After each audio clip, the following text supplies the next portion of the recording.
I be bringing this heat. Georgia music representing 104.3. Hey. I cannot believe what I witnessed last night in Game 4 of the NBA Finals.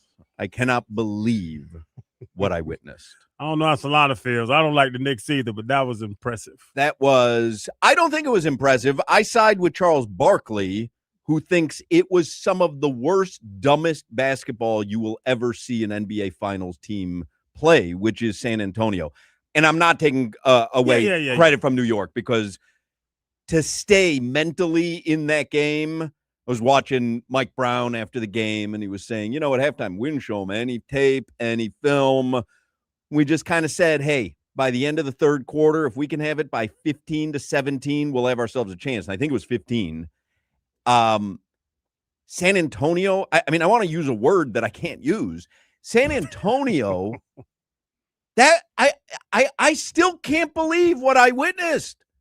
Between De'Aaron Fox. Oh, goodness gracious. Between Wemby missing 2 free throws that he has to make at the end, and between Mitch Johnson just always looking like he's lost. I told you about Mitch Johnson. I talked about Mitch Johnson early on in the series. Man. He don't know what's going on. He does it. It just seems like, maybe he's the smartest guy in the world. When I look at him, he does not look like he knows what's going on. You're up by 30. Let's push it. No, I know this. Slow it down. Run clock. You could run clock. I saw the thing where they were like, if they just ran the clock down every possession, they still could have won. Right. They wouldn't have had, New York wouldn't have had enough time. If De'Aaron Fox, oh my goodness, dribbles the ball out or just stops and makes, who was it? Was it OG that blocked that shot? Yes. I think it was OG. If he literally, instead of going up with it, if he just stops and makes OG hug him, we got action. He's at the line. I cannot believe the mental breakdowns that they had last night. I can't believe it. And I don't like blaming one person. A guy gives up a score. He's the one that gets beat on a winning shot or whatever. De'Aaron Fox had one of the worst second halves I've seen in my life. It's maddening. He dribbles the ball off his foot. There's a highlight package on social media of blunder after blunder from De'Aaron Fox. What about when he threw it backcourt to nobody? It actively looks like he's trying to throw a game. And I'm not suggesting that, by the way. I don't want to hear radio host in Miami suggest De'Aaron Fox was throwing the game. I'm not suggesting that. That's how bad he's looked. Had a big 3, though. Always has a big shot or 2. Had a big one in, what was it, game 2 or game 3? Game 3. But that breakaway against OG Anunoby, where how much time is on the clock? 9 seconds? 10 seconds? 13 seconds. 13 seconds. But he could have brought it down to 8 or 7. The real play is to get the ball and dribble it out. For sure. My son and I are watching it. I am not a basketball savant by any stretch of the imagination. DJ played all the time until he got injured with his ACL. But we both screamed the same thing. Dribble it out. Could not believe he went up with it. Could not believe he went up with it. And then after the game, he still didn't seem to really grasp that he should have run as much clock there. Now, maybe he didn't know they were up. Is that possible that he lost track of what the score was? Not a puppy, Hawk. Remember it happened with J.R. Smith. Remember in that Cavs game when he ran back, yeah. Which was obvious that he didn't know the score. Is it possible De'Aaron Fox thought they needed a bucket? But even if you thought you needed a bucket, you're going to get fouled. I don't know. But no, Hawk. If that was Wemby. Well, Wemby would have just dunked it. Yeah. But he's not. It's not a puppy. It's not a guy confused. De'Aaron Fox has been in the league, 13, 14 years? De'Aaron Fox is not a young child. No, not 13 or 14 years, but he is viewed, and the reason they traded for him, he is viewed as their veteran, leader, savvy, all-star leader player who was going to take the young guys. Right. Here's the guy that you'll look to. And what you saw in the second half, the entire Spurs team just poop themselves. Everybody. That third quarter was one of the most ugly, disgusting, vile displays of basketball I've ever seen from a team. But they still have a 15-point lead. Right. And in the fourth quarter, De'Aaron Fox, like Devin Vassell pulled up from three with 17 seconds left on the shot clock when they had a 4-point lead. And I'm saying to myself, what are you doing? Right. It's Wemby, complete lack of awareness. None. Like complete lack of game awareness, which, by the way, I go back to the Mitch Johnson where he didn't call a timeout when it was obvious that Wemby didn't have game awareness in that situation. Like, that happens with a young team, which is why you need the coach to say, stop shooting threes. Come on, Solana, quickly. You don't have to call a timeout. You can yell, slow it down. True. Why didn't they just yell, slow it down? There was a possession midway through the fourth quarter. Wemby attempted 2 threes. He bricked them both. But the Spurs had 4 opportunities to shoot. They got 3 offensive rebounds after the first miss. Why in the world, if you get multiple offensive rebounds, are you jacking up 3 after 3? Take that opportunity to milk the clock. You could run more. 48 seconds off a clock if you get an offensive board in that situation. You can literally run almost a minute off the clock.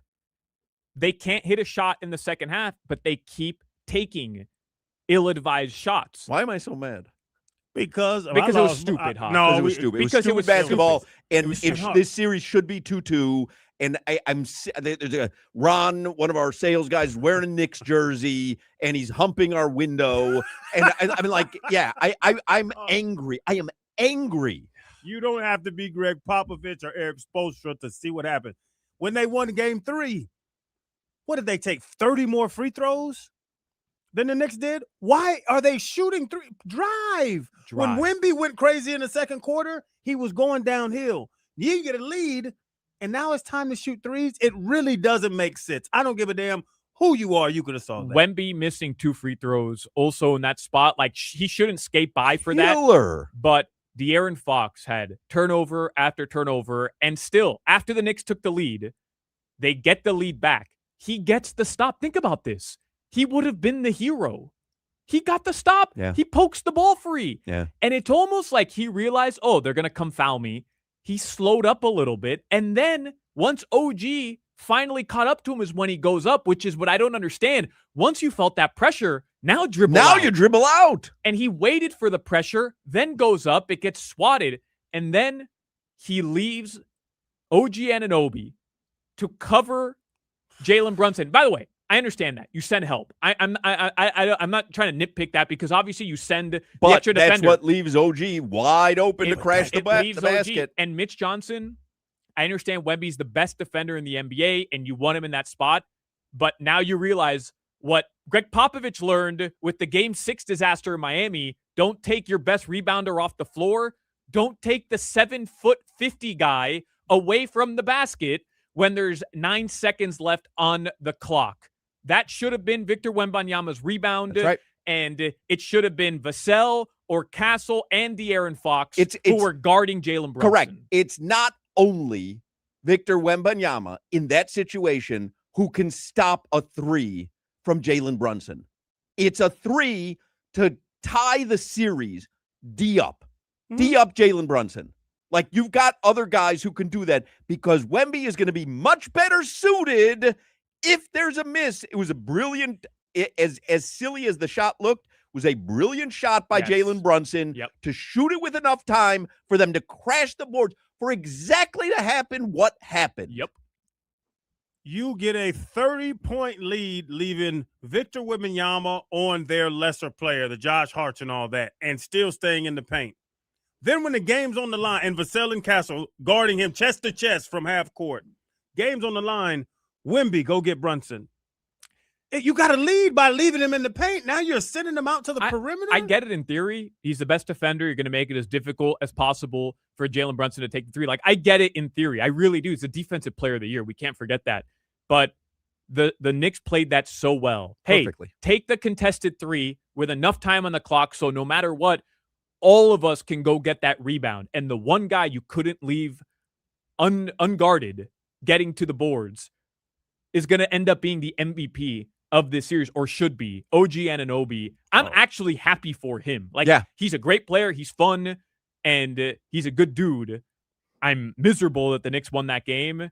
I'm more outraged at the Spurs than I am mad at the fact that the Knicks won. It was crazy. But I am happy for OG Anunoby because that was one of the greatest plays in the history of the NBA. I mean, timed perfectly. Yep. I mean, just it was you couldn't believe what you were watching. Great play, but great game too. He hit 2 threes before that. He's had a series. Yeah, that damn OG one Kenobi is something. There's a amazing stat. The Spurs are the only team in NBA history.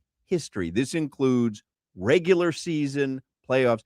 The only team in NBA history to have 76 or more points in the first half and 30 or fewer in the second half. I choked to death. I mean, they were on pace to score 150 points in that game. Mm-hmm. I also just saw on Twitter the Florida Gators have unveiled plans for a $1.45 billion upgrade to Ben Hill Griffin Stadium. Let me tell y'all something about Gainesville. Win, lose, or draw, we got some money coming in. $1.5 billion to upgrade Ben Hill Stadium? That's a couple guys eating some pizza. What are they upgrading it to? A rocket ship? It's going to levitate during the game. Ben Hill Stadium will land on the moon. Listen, we could have Tebow or anybody. Crazy, they got some bread up there now. All right, we got World Cup action in less than an hour. What are we betting? So the only thing I bet last night, this was my betting logic. David said to me, you betting the Spurs again? I've bet them 3 games in a row. And I said, you know what I'm going to do? I got so smart. I said, Knicks, they're going to come out on fire. They know they need this game. I'm going to wait for the Knicks to go up by 10 or 15. Then I'm going to live bet the Spurs. So instead of just getting 2.5 points, I'll be getting 4.5 or 5 points. Mm-hmm. And then the Spurs are up by 100 points up until the end. So I have no opportunity to live bet it. So the only bet that I had working last night was a parlay, and it cashed.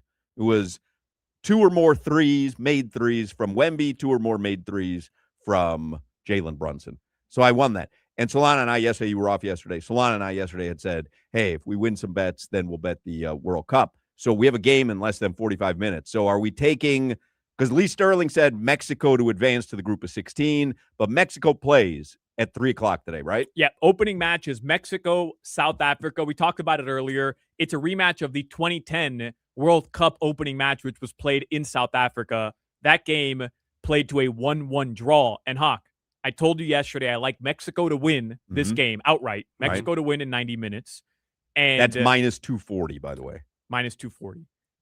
By the way, if they draw after 90 minutes, it's a draw in the group stage. It's a draw. So each team would get 1 point in the group stage. Right. So there's no penalties. There's no extra time here for the first 3 games. Mexico to win is minus 240. South Africa to win is plus 700. A draw is plus 350. I like Mexico to win, Mexico to score first as well, which I'm sure is a big favorite. Right. Okay, let's see. And I believe it's either going to be 2 or 3-0.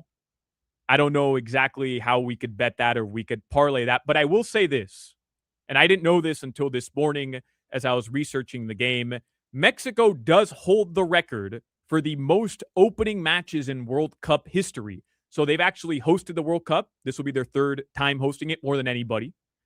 They've played in more opening matches than anybody in the history of the World Cup. Like the Cowboys or Lions on Thanksgiving? And they have won 0 of those previously 7 games. So I don't know if you'd rather go the trends route, which is Mexico does not win this game, which could mean they draw. How about Mexico to win and keep a clean sheet? I like that. Don't pee the bed? Well, I was thinking about eating in the bed. We know that you don't keep a clean sheet. Hawk, I went the other way. I wasn't home by 8:30 last night because we were celebrating. I got Knicks plus 19.5 at halftime. DJ bet the Knicks to win last night at plus 800. I know I took the points. He took them to win outright. I forget what the line. I forget how many they were down. Bet him at plus 800. Took a little flyer. Why not? So I got a little soccer money today, fellas. All right. So what do we? What is this? Mexico to hit the woodwork. I've never seen that bet before. To hit the crossbar. Yeah. Or the post. Or the post. Right. Huh? I like that. That's a funny bet. Yeah. To hit the woodwork because you feel like it. Yeah. The little metal. Well, the wood. Well, It's not wood? It's not wood. It's called woodwork. But it's not wood. It used to be wood. It's no not longer wood. I'm not so certain. No, because it says dink. Wood doesn't dink. Well, and I'm going to bet this because I'll argue it to my death if I lose. I don't see. What did you say? Team to score first? Yeah, Mexico to score first. I don't see that. Is that a normal bet that you can make? Yeah. Play by play. I'm looking. I don't see that. Maybe because they're such heavy favorites, it's not being offered. Goals. Score first goal. Mexico minus 275. South Africa plus 300. What do you think about like Mexico to win parlayed with over like 1.5? 1.5? Think Total goals? I was or thinking Mexico Mexico to cover. I think they're going to win 2 or 3-0. I've been consistent with that. I'm doing that. I'm going to parlay Mexico to win at minus 240 plus Mexico goals. Mexico total goals over 1.5. I'm uncomfortable betting against South Africa. It was a very white country. Never mind. I'm good. Where we going? No, it's black, but it was. I'm messing with you. If you parlay Mexico to win and score over 1.5 goals, it's minus 130, which I think I'm going to bet. You can also, I found this, at any point, have a match result where one team is up, or I'm betting Mexico to be up by 2 goals. So if at any point Interesting. they're up by 2 goals, doesn't matter if it's the ticket. 10-8, that would cash as well. It's a heavy minus 275 favorite for Mexico, but I'm betting Mexico to score first, over 1.5 goals in the game, and Mexico at one point to have a 2-goal lead in this game. All right, I'm betting Mexico to win and Mexico to score 2 goals or more. Okay. It is in. The bet is placed. Oh, I got to add some more funds to this Hard Rock Bet app. I've lost all my money on De'Aaron Fox. All right, let's do headlines because Will Manso is going to join us. We have a 4-pack of Marlins tickets to give away today. Marlins Giants, June 20th. We will give away those tickets at 3:40 this afternoon. Will Manso is going to join us this hour. Doug Plagans is going to join us in the 3 o'clock hour. There's a great NHL Stanley Cup final going on, in addition to the NBA finals, which are going on. Quick look at the headlines brought to you by Doral Hyundai. In Miami, we go to the beach for a little solcito. When we want a low price, you save with your Pricito. Save now with your Pricito at Doral Hyundai. By the way, Solana, speaking of soccer, is doing a soccer show on the weekends here during the entire World Cup, right? Yeah, Summer of Soccer with Solana, 12 to 2 p.m. every Saturday. I'm excited for this week because it's the first show, obviously. U.S. plays at 9 o'clock tomorrow. Yeah. So I'll be able to recap that the very next morning. There is a huge appetite right now. I have some stuff to get to today. There is a huge appetite. If you thought it was like a tepid excitement leading up to it, we had talked with Whittingham a couple times, leading up to it. It starts today in less than an hour. There is legit World Cup excitement all over the place. So be ready for the next month to have plenty of soccer going on. So make sure you listen to Solana. Was it Saturdays at noon? Yeah, Saturdays, every Saturday through the World Cup. The finals July 19th. So at noon, I'll be on noon to 2. I'll be on every single Saturday. Golazo. There we go. I'm learning. Los Marlins, they lead on the Diamondbacks right now, 2-0. They can sweep this series. Jimmy had sent us some interesting stats about the Miami Marlins, but they're hot, man. Low key. They're streaking right now. They are hot right now. Well, they've won 7 out of 8 or 6 out of 7? 7 out of 8. 7 out of 8, man. And so today would be 8 out of 9, right? If they win this game. Correct. And it would be their 3rd consecutive series won. I think they'd be flirting with 500 too, right? They're 33 and 35 without a victory today. So they'd be one game under 500 if they one game under 500. And in the ALE standings, they're 1.5 games behind the Washington Nationals, who were in 3rd place. They are 12 games out of the divisional lead. Right. You mean the NL East? The NL East, excuse me. But they're only 4 games back of the Phillies, who are in 2nd. They'd be somewhat in the chase for the wild card. Yeah. I feel like if you enter July with a 500 record and you're flirting with the wild card, at least it's fun. Yes. Right? If you're winning, it's fun. Yeah. NBA Finals, of course, yesterday, just a disaster. There was, speaking of Doug Plagens, Hawk, there was some Panthers news this morning, or late last night, actually. The Carolina Hurricanes, according to Pierre LeBrun, he's that hockey insider, tried to acquire Sergei Bobrovsky at the deadline. And he said that the Panthers wanted a first-round pick in the deal, but the Canes weren't willing to give up a first-round pick. But it is interesting to think that the Hurricanes are in the Stanley Cup final right now. I was poking fun at the lack of goaltending in this series thus far, and Bob could be helping, if that trade had gone through, another team win the Stanley Cup final right now. How dare he? Would have helped them. They could dealing with some guy named Bussy. Sometimes you got to get that Bussy. he putting Bussy in. I said, Jesus. Hey, and how about our guy, Aaron Brewer, getting the bag yesterday? I never expected that one. I like the extensions that they're making. I like the personnel decisions they're making. We'll see. But that was to know how much money you have already on the books, and to give a center that kind of money was surprising. I'll just say this. But he's been good. And yeah. man, when you don't have a good center, or you're constantly plug and play, like when you have a good center, to me, like lock him up for as long as you can. It's really the thought of trenches out. Yeah. Aaron Brewer, Patrick Paul, you have Proctor, like you're really building trenches out. When Sully sat down for his first interview after he got the job, it might have been with Travis Wingfield, but I remember one of his first interviews, he talked about the pillars of the team, the people he saw as the pillars of the team. Remember, he didn't mention Tua remember, like that was news that he didn't mention Tua. In that interview, he mentioned 3 guys immediately. Jalen Waddle. Well, that trade happened fairly quickly.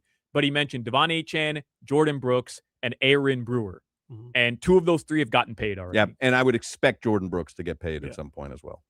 Is it Aaron or Aaron? Aaron is what Chris Perkins says every time. Aaron Brewer.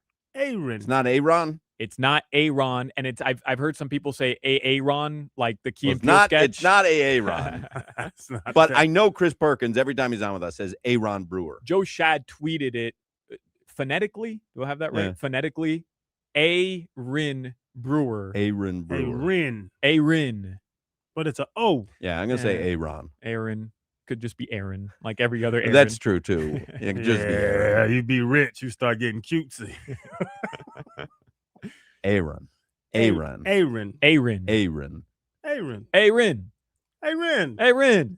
I got it. Or AB. You just call him AB. Yeah. Your weather in South Florida right now, it is 88 degrees. It's going to be hot in South Florida. There was like a heat advisory for the next week. It's going to be hot. Coming up. It is hot as hell out there. It's warm outside that door. That's brought to you by Tornado Roofing and Contracting, helping homeowners stay safe this storm season. Visit tornadoroofing.com for a free roof and window estimate. I cannot get over last night. It was historic. It was historic. Yeah. We witnessed history, and I was rooting for the wrong team. I was rooting for the Spurs. You asked why you're so emotional. Yeah. That's why. But it's not like I didn't even have money on them, and my parlay had cashed. But I didn't. I wanted it to be 2-2. I want this to go 7. I'm be mad at Mitch Johnson. I'm mad at Mitch Johnson. I am mad at Mitch Johnson. Okay, well we can come together. Man, sit over there with his pretty eyes. It doesn't even look pretty eyes. Confused eyes. Confused pretty eyes. Crazy. Will Manso's going to join us in the next segment.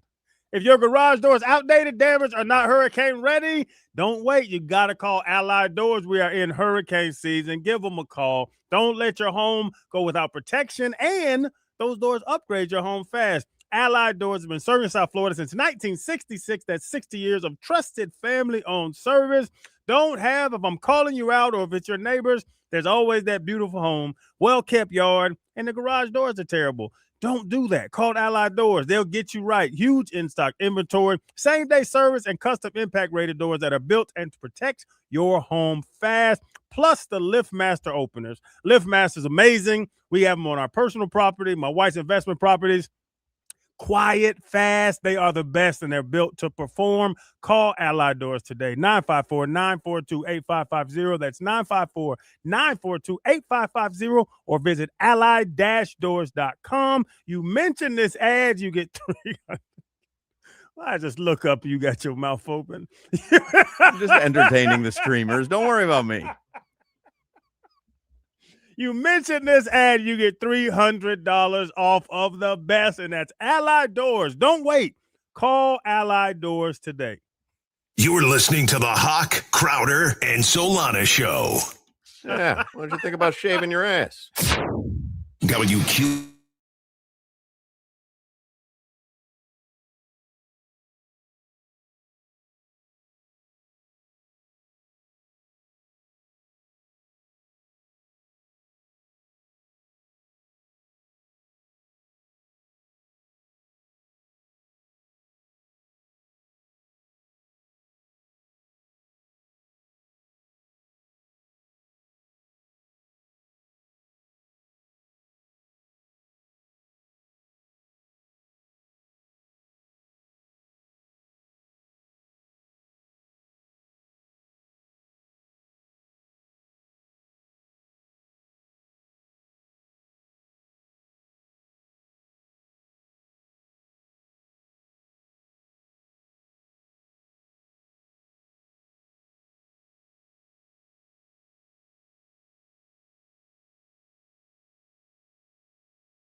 All right, Will Manso is going to join us on the Toyota of Hollywood hotline. Still cannot get over what we witnessed last night. See if Will can shine any knowledge our way. Will Manso, sports director, sports anchor at Local 10 here in Miami, which, by the way, is the new television home for Miami Heat basketball. Congratulations, Will. You're the flagship television station.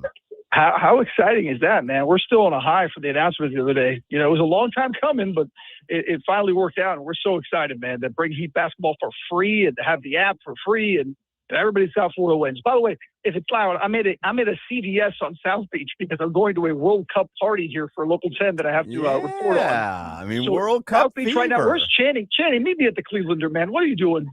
Well, Will, you know, I can get sick real fast if you need me to. I can call for a couple times.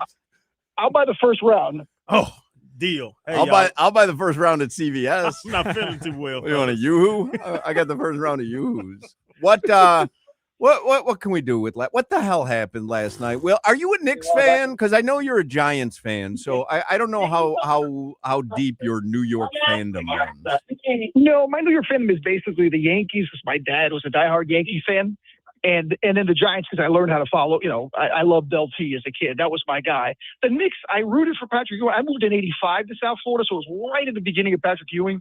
So when I moved here before the Heat, I wanted Patrick Ewing to win. Like, that was a guy I loved.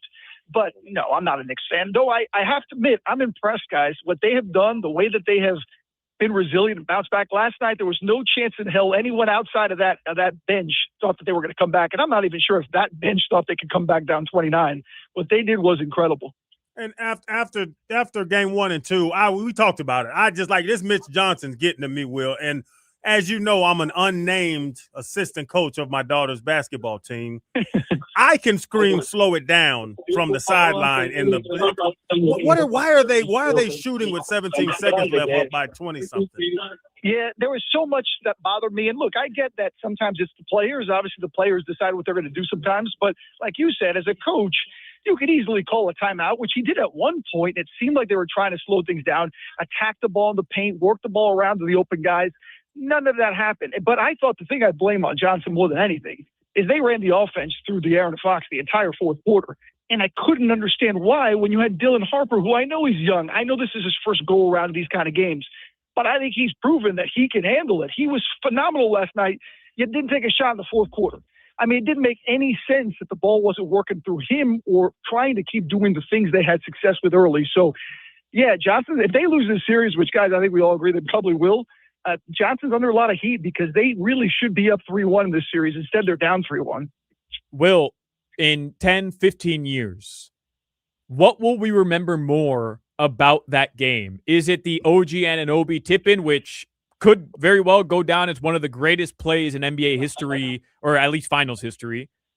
Or will it be the San Antonio collapse? Because, you know, San Antonio, you could argue, collapsed in 2013 in that game 6. They had a 5-point lead. Kawhi Leonard misses a free throw. Tim Duncan misses a bunny. Ray Allen gets the rebound with Duncan on the bench. But everybody remembers the shot from Ray Allen. Nobody really remembers the collapse. How will we remember last night 10, 15, 20 years from now?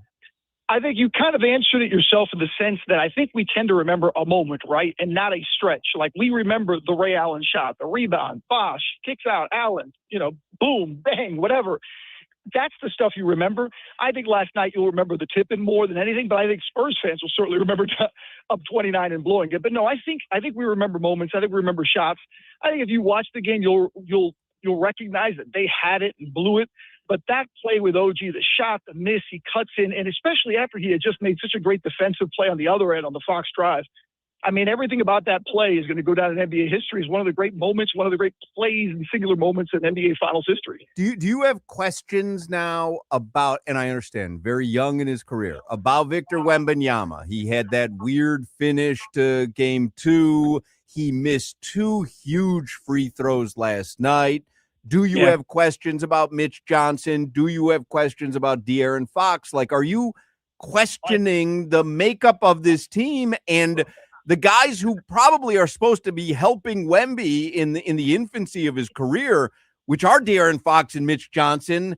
don't seem to have something's missing somewhere. Yes. Yeah, it is. I agree. And I think it's those two guys you named. I mean, Johnson's going to really have a lot of heat on Fox making the big money he does. And being a veteran, I know not a veteran of playoff moments, but just a veteran of the league. Some of the stuff he did last night was stuff that, I look like a high school player. Like, what was he doing? Kicking the ball off his leg, driving and throwing the ball when nobody's looking. And then obviously the last play where he drives instead of, kicking him back out, moving back out and trying to get fouled and wasting time.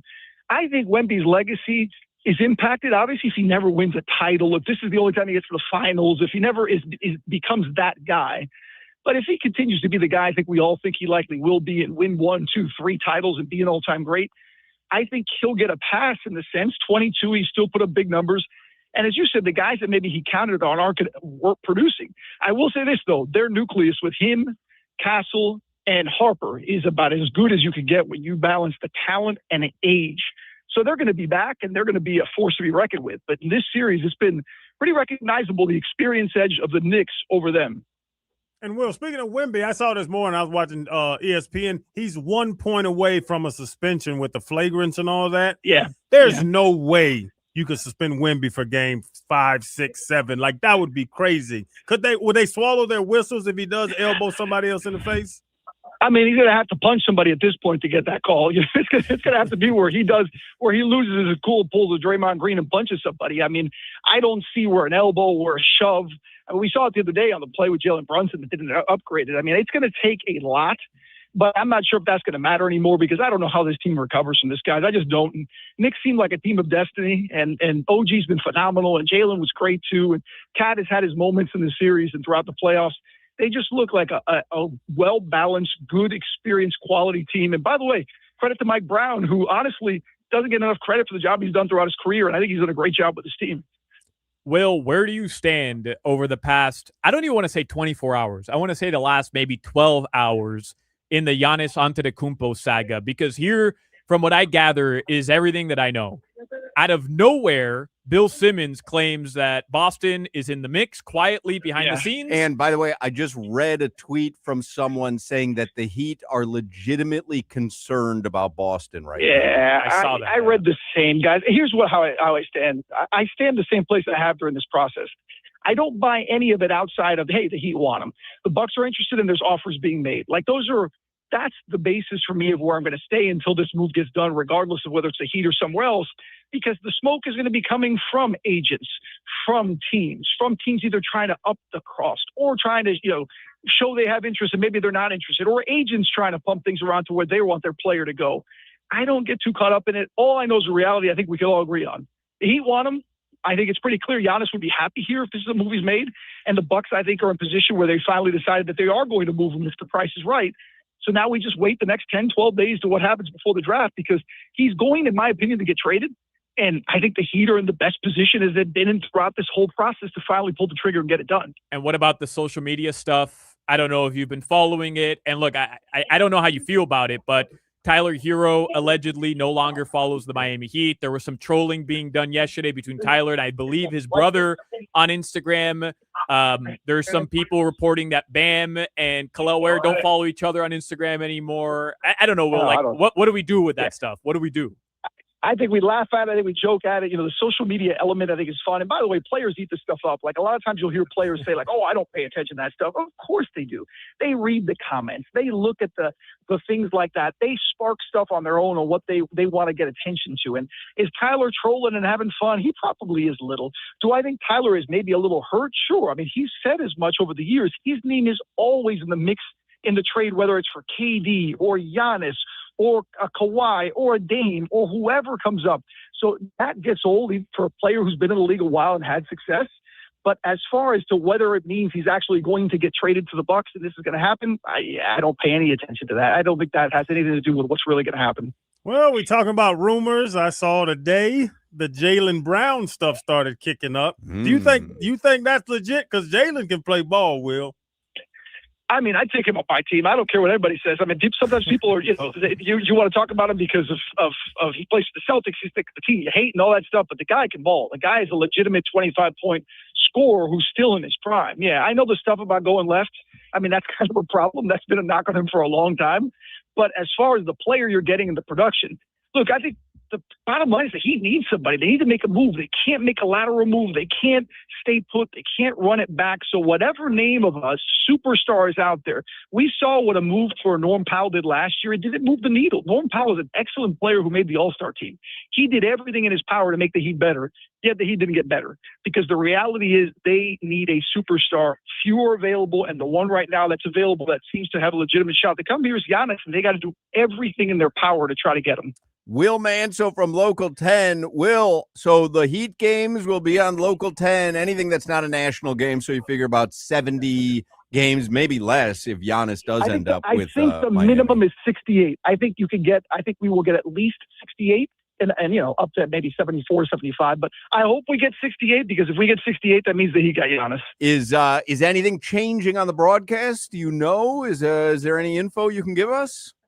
Yes, nothing is changing. I mean, Eric and John are on the call. Jackson, Amy are doing their thing. I'll be involved. There's still, as far as the mechanisms of how we do any kind of Ron is still involved. I mean, any kind of mechanisms of when we do, half times and post games. And I think that's all stuff planned, but there's no new talent being hired or people getting let go or anything. It's the same Heat crew you've loved for a long time. And I'm excited about it.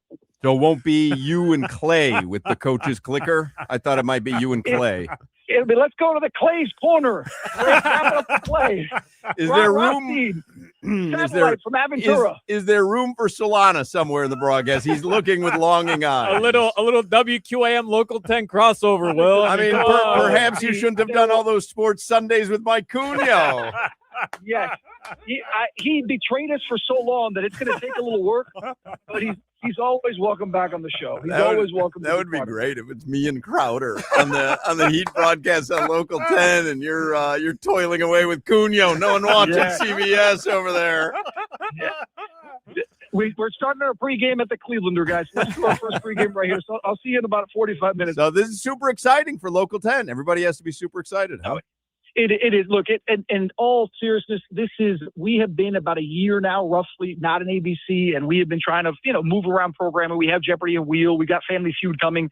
So we have some really good ratings, things that are happening that are good, but getting Heat basketball and being able to tell the public it's free. And by the way, from the Heat perspective, I know that the money of regional has been so big over the years and the way you transmit games is changing, but this is a franchise that's kind of on that middle ground that needs to get its fans exciting again. And obviously it starts with a player and being a competitive team, but being able to tell your fans, hey, guess what? You can watch us for free locally. It doesn't get better than that as a fan, as a reason to watch and see what they'll have next year. Yep, totally agree. Will Manso from the television home of the Miami Heat, Local 10. Thank you, Will.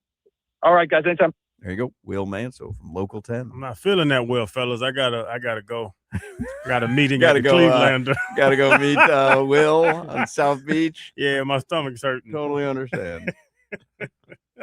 We all love celebrations and anniversaries, and my friends over at Ed Moore's are celebrating 80 years in business. My buddy Chris Atkins, Teddy Morris, you see them on TV, they put together an amazing team. And at Edmore Sawgrass Cadillac, they're commemorating the occasion by giving you special savings on Cadillac luxury and these electric Cadillacs. My wife has one. You got to get you one. Check out the all-electric 2026 Cadillac Optic for just $349 a month, and the all-electric 2025 Cadillac Lyrics, and that's just $369 a month. The brand has been family-owned and operated for 80 years. They know how to take care of their customers. They're based around it. That's why they say backed by Moores. Don't miss out on the 80th year celebration and go see my friends at Edmore Sawgrass Cadillac. They are the 6-time dealer of the year of Sunrise Boulevard and the Sawgrass Expressway. You can't miss the beautiful lot. You can't miss the beautiful cars, and you're going to meet some amazing people. Visit EdmoreSawgrassCadillac.com. And remember, being backed by Morris is something special. I'm telling you, from the service to the trade-in to the salespeople to the lease to the service department afterwards. They text you, they email you, let you know you need a call, let you know you need an oil change. I'm telling you, being backed by Morris is a special thing. Click EdmoreSawgrassCadillac.com. You're listening to the Hawk, Crowder, and Solana Show. Hamburger.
Yes, sir.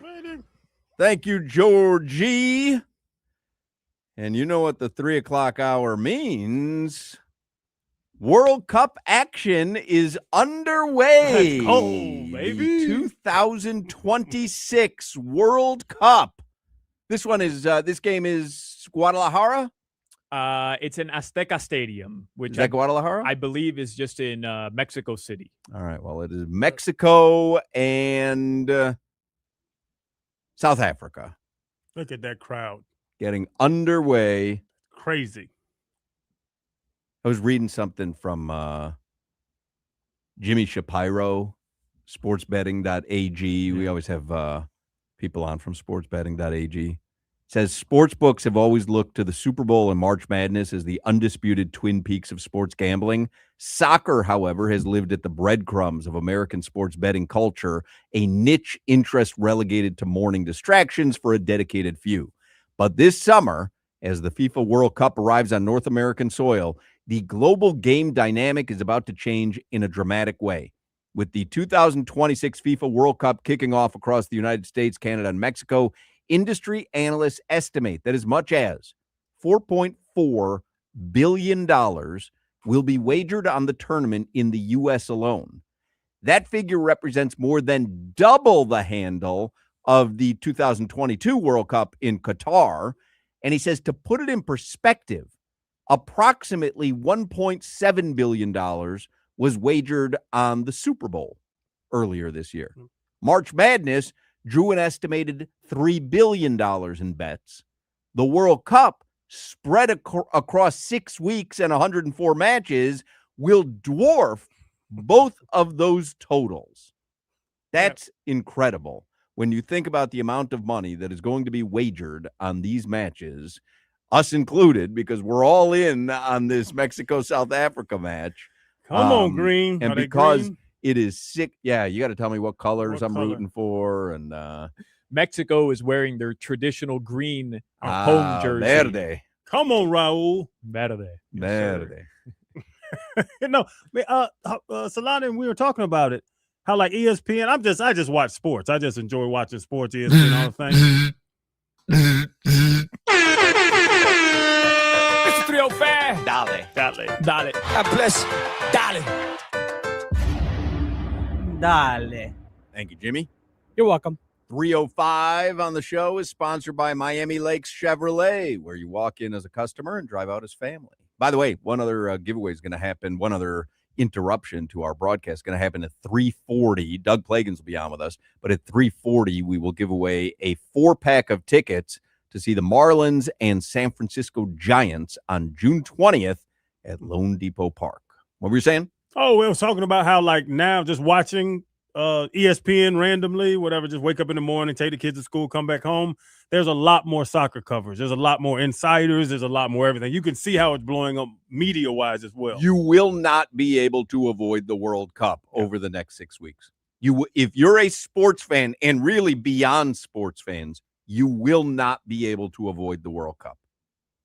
It excites me. I don't know what they're talking about, though. I just know back the bus up. Back the bus up. Park the bus. Oh. Right. Stay out of the kitchen. Back that thing up. That's pickleball. Well, we're so close to nailing We're going to this. figure it out, huh? Let's and it's underway. It's underway. Fire off our World Cup music, Jimmy. Which one? What do you mean, which one? The one that we didn't read through. Right. I got one. All right.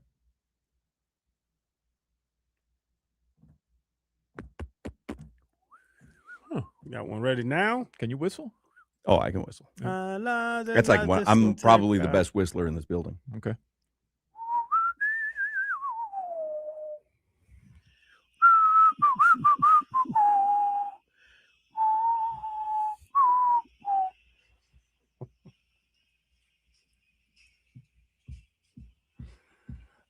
Hey, This song, of course, made famous in Brazil. the MLS's back tournament. Thank you, Don Garber. Isn't that the Brazilian one? Don Garber, yeah. I no. Ole, Don Brazil. Garber. Don Garbino. All right, let's do headlines. Brought to you by Doral Hyundai in Miami. We go to the beach for a little solcito, and when we want a low price, you save with your Pricito. Save now with your Pricito at Doral Hyundai. So South Africa, they have their saying, Bafana Bafana. Bafana. Bafana. So if they score, everybody, I'm sure the announcers will throw in Bafana Bafana. What does that mean? I don't know. I do not know. Well, I that's just Claude. know it's like Claude knows everything. their rallying cry. Bafana Bafana. What language do they speak in South Africa? English. So why would it be Bafana Bafana? I don't know. I have forgotten how to use Claude. You good? No. He turned it back on forgot Claude. how to use it. Why do they scream Bafana Bafana at South African soccer matches? I'm not familiar with that chant, so let me search for some context. The search results mention Bafana Bafana, which means the boys in Zulu. And that's the name of South Africa's national men's soccer team. I suspect you might be hearing Bafana Bafana rather than Bafana Bafana. It's a really iconic chant at their matches. Does that ring a bell? Was he making fun of the way I said it? It sounded like it. What happened there? But these Brits are so proper. Yeah. Oh, I think you'll hear Bafana Bafana and not Bafana Bafana. Yeah, the boys is what it means in Zulu. Zulu. That's the other I language. knew it was another language. Yeah. It couldn't be English. Yeah. Claude is condescending. 83,500 people fit in the Estadio Azteca. And that is what I am sure is filled to the brim right now in Mexico City. It's not in Guadalajara, huh? I don't think so, huh? Where did I get that from? Is the U.S. opener in Guadalajara? The U.S. are not opening in Guadalajara. They're playing in Los Angeles. You just want to fly to Guadalajara? Who's playing in Guadalajara? Matt Mervis? Who's playing in I Guadalajara? think Uruguay's playing in Guadalajara. Oh. I believe their game against Spain is in Guadalajara. I'll find out for you because right. I know you're very much into Guadalajara right I now. really am. They're hosting 4 games. South Korea and Czechia tonight is in Guadalajara. Oh, that's okay. So there's a match tonight. That's what I Yes. said. I was looking at the 2 matches today. There's the one going on right now, and then there's one tonight. And I must have seen that tonight's in Guadalajara. And Uruguay does play Spain there on June 26th, their final group stage game. All right, you're there. You got it. There you go. I got a little something because I'm going to watch that tonight. I'm going to watch the hockey. Doug Plagan's going to join us, and I'm going to watch the. There was a goal chance by Mexico in the 4th minute. Wow. One-handed save. Bafana. Bafana, Bafana. There we go. That's Sterling Shepard. Oh, almost a header. I'll tell you what, if you bet the woodwork, it may have moved. All right, what do you have in the headlines? Yesterday, Josh Hart misses a layup, Oh. a wide open layup. He stunk too. Stunk. He was bad. He stunk. Cat didn't play well either. Hey, we're beating up Cat. Yeah. He gets away. He grabs Wemby the entire game. I'm not complaining, by the way. Spurs stink, but he grabs Wemby the entire game on the perimeter, and they don't call a single thing. He's just grabbing him the whole time. So we need to get down low. What's the bigger letdown or blown opportunity? Is it in the Super Bowl, the Falcons 28-3, or is it last night? I think last night. Because 28-3 was halftime, right? Yes. Halftime, or maybe even first half. This was 29 points. What was the largest lead in the 4th quarter? 15 That was it? At least. I mean, it's almost impossible to cough up that kind of lead. 25 in the lead in the NFL? Especially, I'm splitting hairs here because I can Yes. make a case for either one, but I don't. When you have the tallest player in NBA history, is he the tallest player in NBA history? Not in NBA history, but He's up there. I mean, I feel like you could literally clog the paint for the entire fourth quarter, and the team would be hard pressed to overcome that kind of deficit. This Mitch Johnson, I'm just apoplectic at I couldn't even sleep last night. For the Patriots and the Knicks, it's amazing. For the Falcons and the Spurs, it's embarrassing. Yeah. But it's harder to overcome a 25-point lead in football than a 29-point lead in basketball. Yeah, I guess so. Because you have more possessions. You get down there, you hit 3 threes, now it's 20. Yeah. Make a couple stops, you're at 18, you know? Yeah, I don't know, though, man, because I guess you're right. I mean, basketball is a game of runs. We all know that. So it's not out of the question when teams that are down 15, they're comebacks all the time. It just doesn't happen in this scenario, especially when one team is outplaying the other team. The disparity, I don't know if you saw the graphic ESPN. I should have taken a picture of it last night. ESPN put up a graphic during the post game. The disparity between the first half and the second half. I couldn't even believe what I was looking at. The 3-pointers made by San Antonio in the first half, I don't know what it was, 11 of 14, 12 of 17, something like that. Second half, 2 of 14, 2 of 19. Like, it was crazy. In the third quarter, this stat, because going into the fourth, I had sent you guys this stat, and it just didn't, nothing about the game felt good at that point. Nothing about it. The Knicks made 5 3-pointers in the third quarter, 5 triples. The Spurs made 4 total field goals in the third quarter. Amazing. That was you talked about that possession. I don't know who pulled. Somebody pulled from deep. They missed a 3, got the rebound, kicked it to Wemby. He missed a 3, got another rebound, kicked it back to him. He missed a 3. They got another rebound, and you're up by 22. I mean, drive. You could be running clock. Don't even drive. Stand there. 4 corners. Run the 4 corners that I learned in 1974. Stand there. Just let the clock run out. Like, it was just, oh, man, it's Mitch Johnson. The Knicks joined the 2006 Heat team as the only teams in the play-by-play era to have 3. We have a goal. 10 we have a goal. More. We have a goal, Mexico. Viva la Mexico. Hey. Viva Mexico. Hey. Viva Mexico. Bufono. No. Wrong chant. Wrong chant. There you go. Play a song, Jimmy. You don't ever ready to go at a moment's notice? What did you do? It was like you took the record and put it back in the stack? Hotkeys, Jimmy. Hotkeys. What's going on here? Julian Quiñones puts Mexico on top, and they get the first goal of the 2026 FIFA World Cup. Oh, what a mistake, man. Oh, and he megged the keeper, too. What a mistake by South Africa's back line.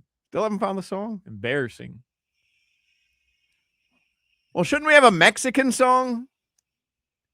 Does Mexico play this as well, or is Crowder right? It's just Brazil. Is it even Brazil? I don't even know. They say, Ole, Brazil. Does everyone use this song? Is this like using...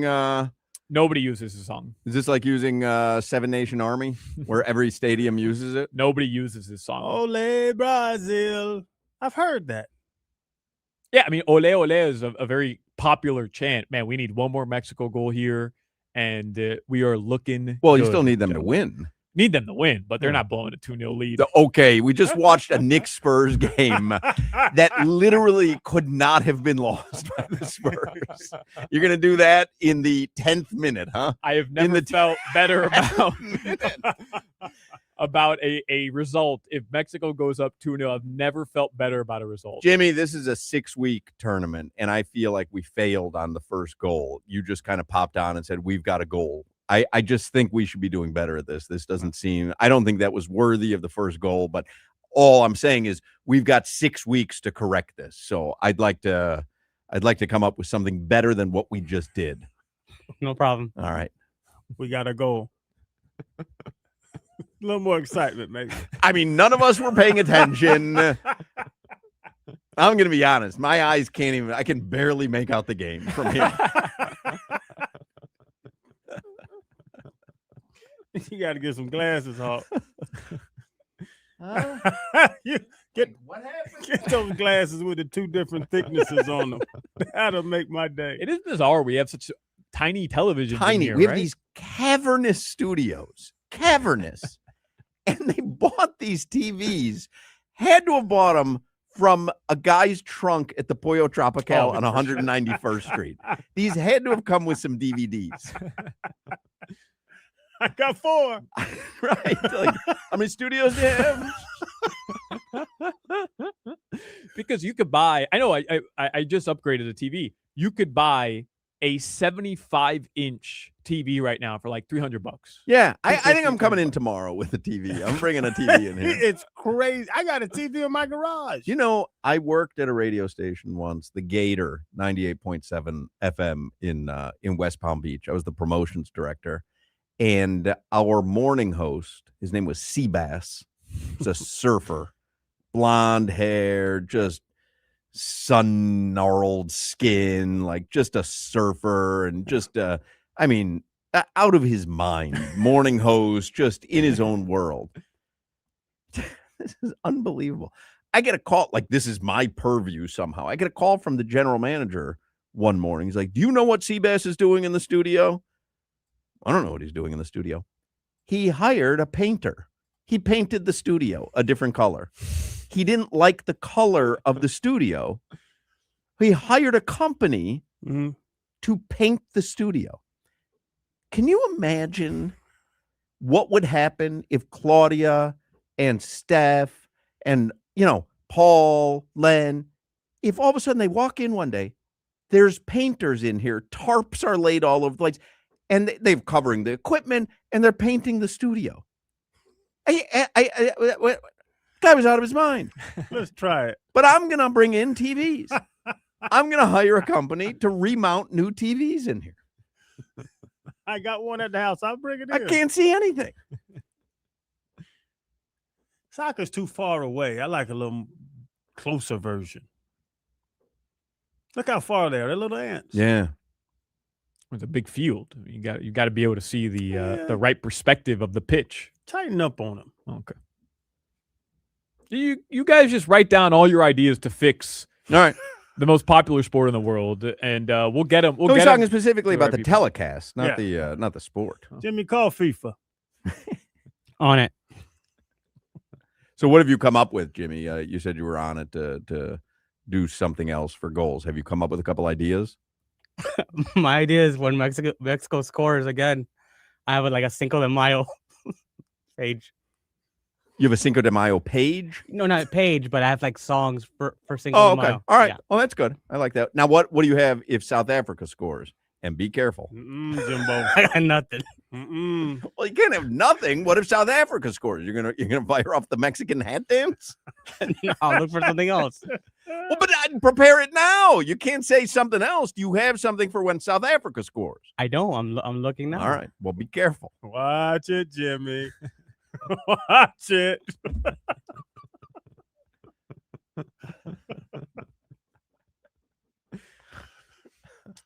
Game 5 of the NBA. It's over, right? The series is over. NBA Finals, Dunzo. You guys don't give the Spurs any chance at winning the series. You know what my idea is if South Africa scores, but I have to turn off our mics. Watch it, Hawk.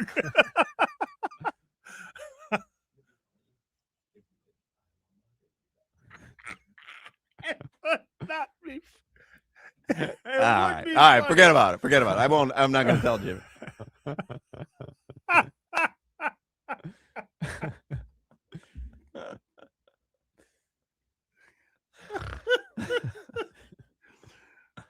Boy. I already got my stomach hurt. You can play Africa from Toto. That's a good idea. There you go. Yeah, but there's too many African nations in the World Cup. There's only one playing right now. Okay.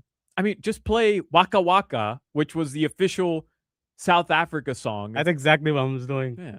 Waka Flocka? Waka Flocka. Yeah, exactly. Waka Flocka. He's from South Africa? Yeah. He's from Atlanta. Johannesburg, Georgia. Right outside of Atlanta. You guys know Samina Mina. Oh, from the Muppets? Eh. Mana. Yeah.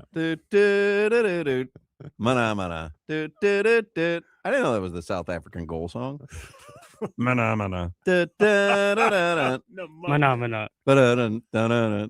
Do you have that? Is mana mana somewhere in the system? Play that if South Africa's How do you spell it? MANAMAARON. Mana.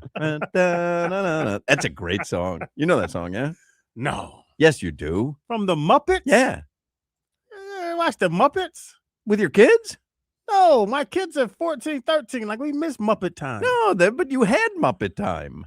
No, we don't. Kids don't watch Muppets anymore. Sure you do. No, kids watch Peppa Pig. Or Bluey. Bluey. Kids love Bluey. Do we have Manamana? I have it on my phone. It's on one of my playlists. I'll play it for you. You have that on your playlist? I do. It's a great song. That's weird. Yeah. Nope. It's weird that you don't have it. When exactly do you play that? Situation. Yeah. Oh my God. Manamana? Sex, working out. No, anything, honestly. You make love to Manamana. Easily.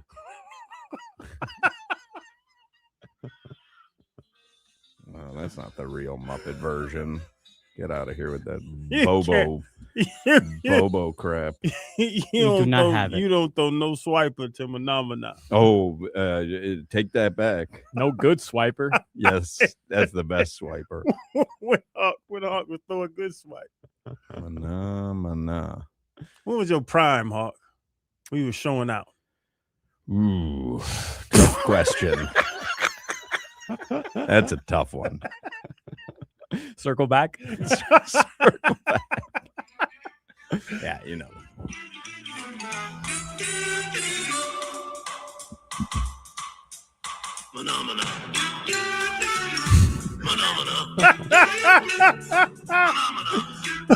Who is that singing?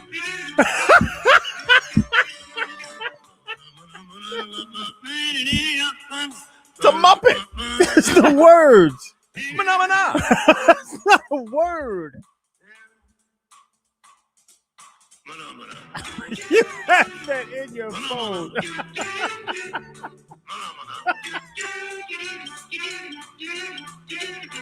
Oh my goodness, something's wrong with you. Who is that? He's scatting. Is that the little dirty man in the trash can? Seems like it. That's the trash can man.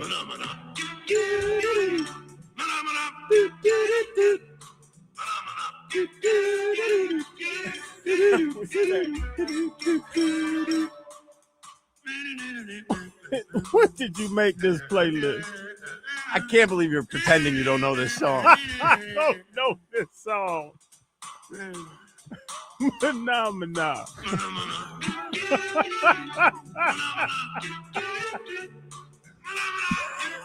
Here's your jam.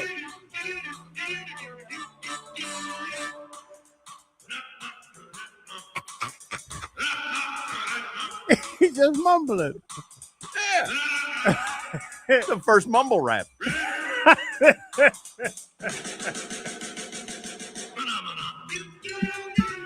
Oh, they changed the beat up.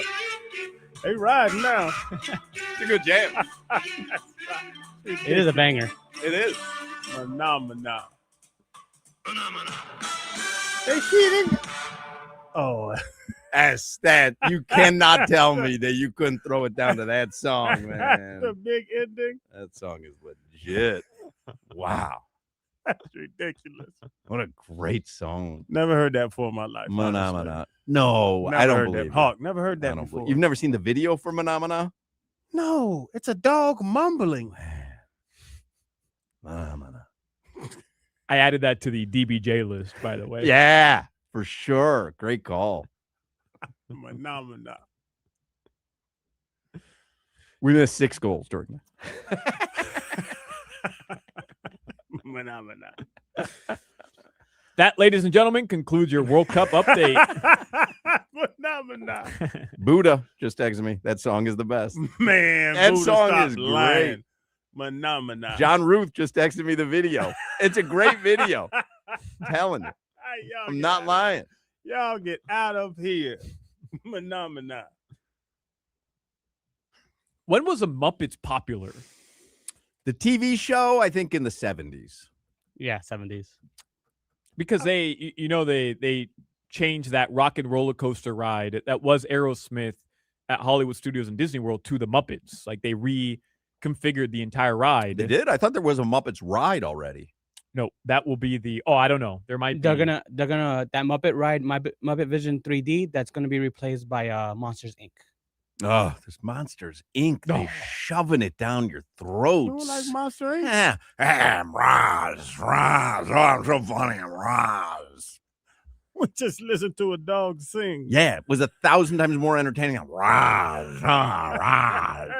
I've never seen Monsters Inc., but they shove it down your throat great at movie. the They park. got some good characters. Nah. They got a phenomena. They don't have phenomena. Well, the movie stinks.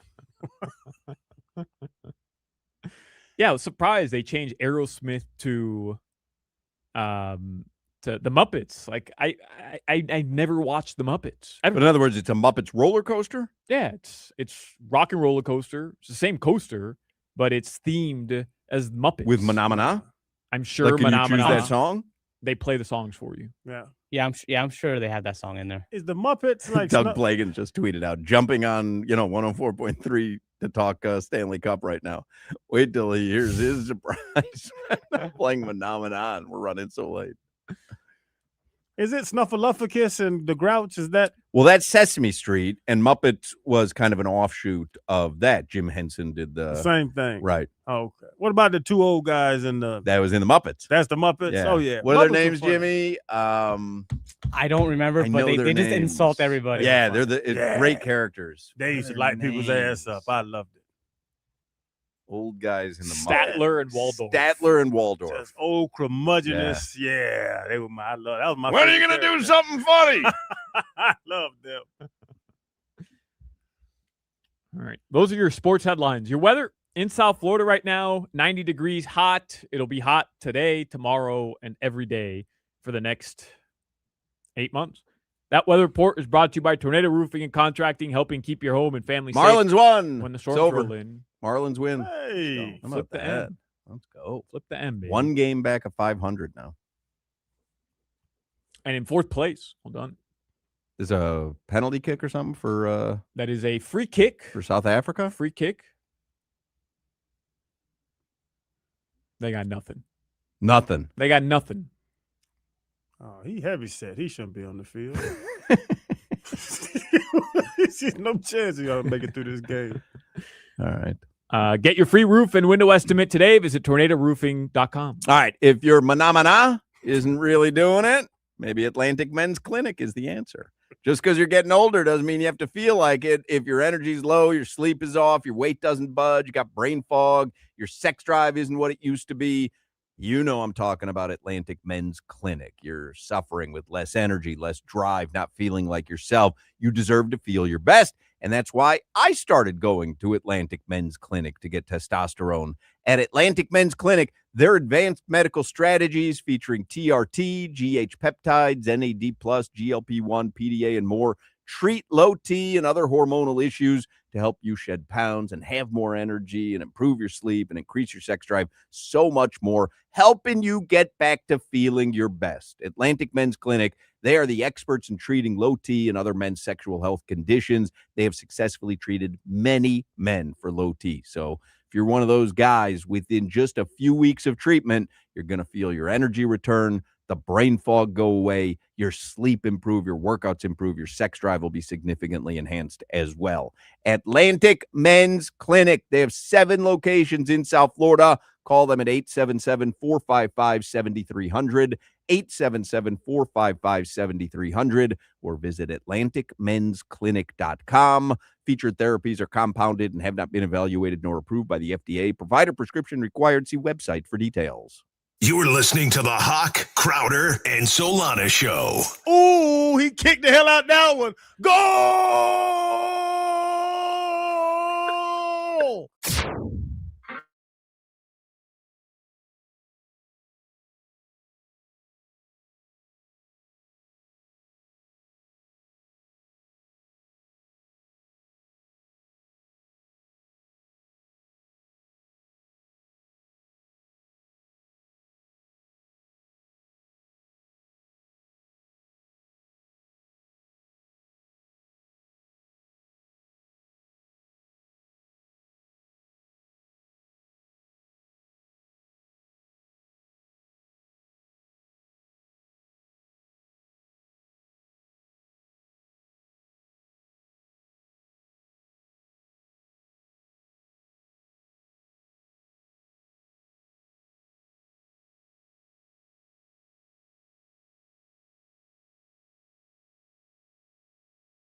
Well, this isn't hockey related. No, like you're back in the soccer realm, but we're bringing on Plagans, Jimmy. Hey, it's World Cup time. Yeah, but we're talking to Plagans. It's Stanley Cup final time as well. Understand? Well, I don't think you do. Hold strong, Jimmy. Come on. World No, Cup, man. find an appropriate song for Doug Plagans. I'm not bringing him on until you have a better song that's more hockey and Plagans related. Got it. Hold on. You go do that too. Doug Plagans on the Toyota of Hollywood hotline, the radio voice for our Florida Panthers, but there's a hell of a Stanley Cup final going on. What's up, Plagans? What's going on, guys? Thanks for having me. Are you experiencing World Cup fever, or you are solely paying attention to the Stanley Cup final? Stanley Cup final is obviously front and center as far as my viewing's concerned, but I might watch a little bit of World Cup here and there. There's a match going on right now. Oh, is there? Yeah, first I wasn't one. aware. First Okay. one. It's All right. Mexico and South Africa. Oh, I heard about that. That was going to be the first one. Didn't realize it was already going to be on. But 1-0 all right. Mexico now. Good luck to everybody. 33rd minute. Good luck to everybody. The Stanley Cup final has delivered. Now, here, by the way, we're giving away Marlins tickets in less than a minute. So you're going to hear another interruption because we've just got to do what we've got to do. But the Stanley Cup final has delivered. It has been a fantastic final. Solana said to me yesterday, though, he's like, hey, I'm watching both these teams. Panthers would have their way with both these teams. I don't know enough about hockey to be able to watch the Stanley Cup final and glean that. And I'm not certain Solana does either. If the Panthers were healthy, though, do you watch this Stanley Cup final and say to yourself, yeah, the Panthers could absolutely three-peat if they were healthy? A healthy Yeah. There- Hold there- on. Hold there- that thought. Hold that thought, Plagans. Jimmy, this is a baseball song. And? He's a hockey guy. I told you, enough with the soccer. Find a hockey song. But we're giving away Marlins tickets. It doesn't matter. Of course it matters. You're 2 songs behind. Hit him, Jimmy. Come hit him. I stand by. All right. We've got a 4-pack of tickets to see the Marlins and San Francisco Giants June 20th, which happens to be Flanagan's Fest at Lone Depot Park. And what caller number do you want to take here, Crowder? Plagans, I'll let you decide. What caller number do you want to take here? Years and years ago, we used to do things like this when I worked in Boise, Idaho, and I would always say caller pi, caller 3.14159. So why don't we go caller 3? All right, caller 3 gets the Marlins 4-pack, 305-567-0560, 305-567-0560. All right, back to it. So, Stanley Cup final, could a healthy Panthers team be wiping the floor with either of these teams?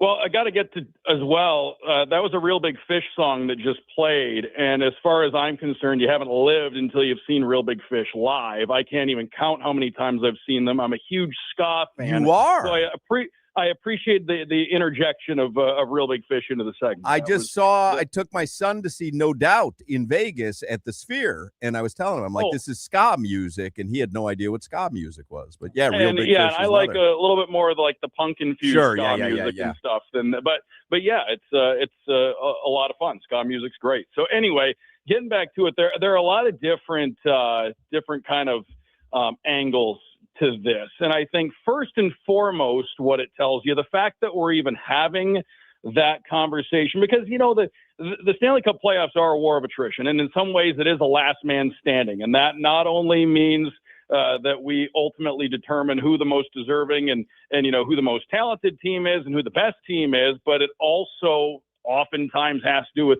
who's the healthiest team, who's the team that was able to battle through these 2 months to get to the ultimate prize. The fact that we're even having that conversation, though, talking about hypotheticals and, you know, if a healthy 100% loaded up Panthers team was there, it just illustrates that how good this Panthers team is, has been, and will continue to be. And I think oftentimes this year, especially late in the season when the Panthers injuries really started to pile up, I think that was the big thing that we were always talking about was, you look at this from the big picture, this Panthers team is still right in its window. And in some ways, you had to think this Carolina Hurricanes group, and maybe the rest of the conference for that matter, but especially a team like Carolina, who's just had a hard time getting by the Panthers in recent years, they were probably sitting there thinking, okay, the team that's given us the most problems is not here right now. So this was a prime opportunity for the Carolina Hurricanes to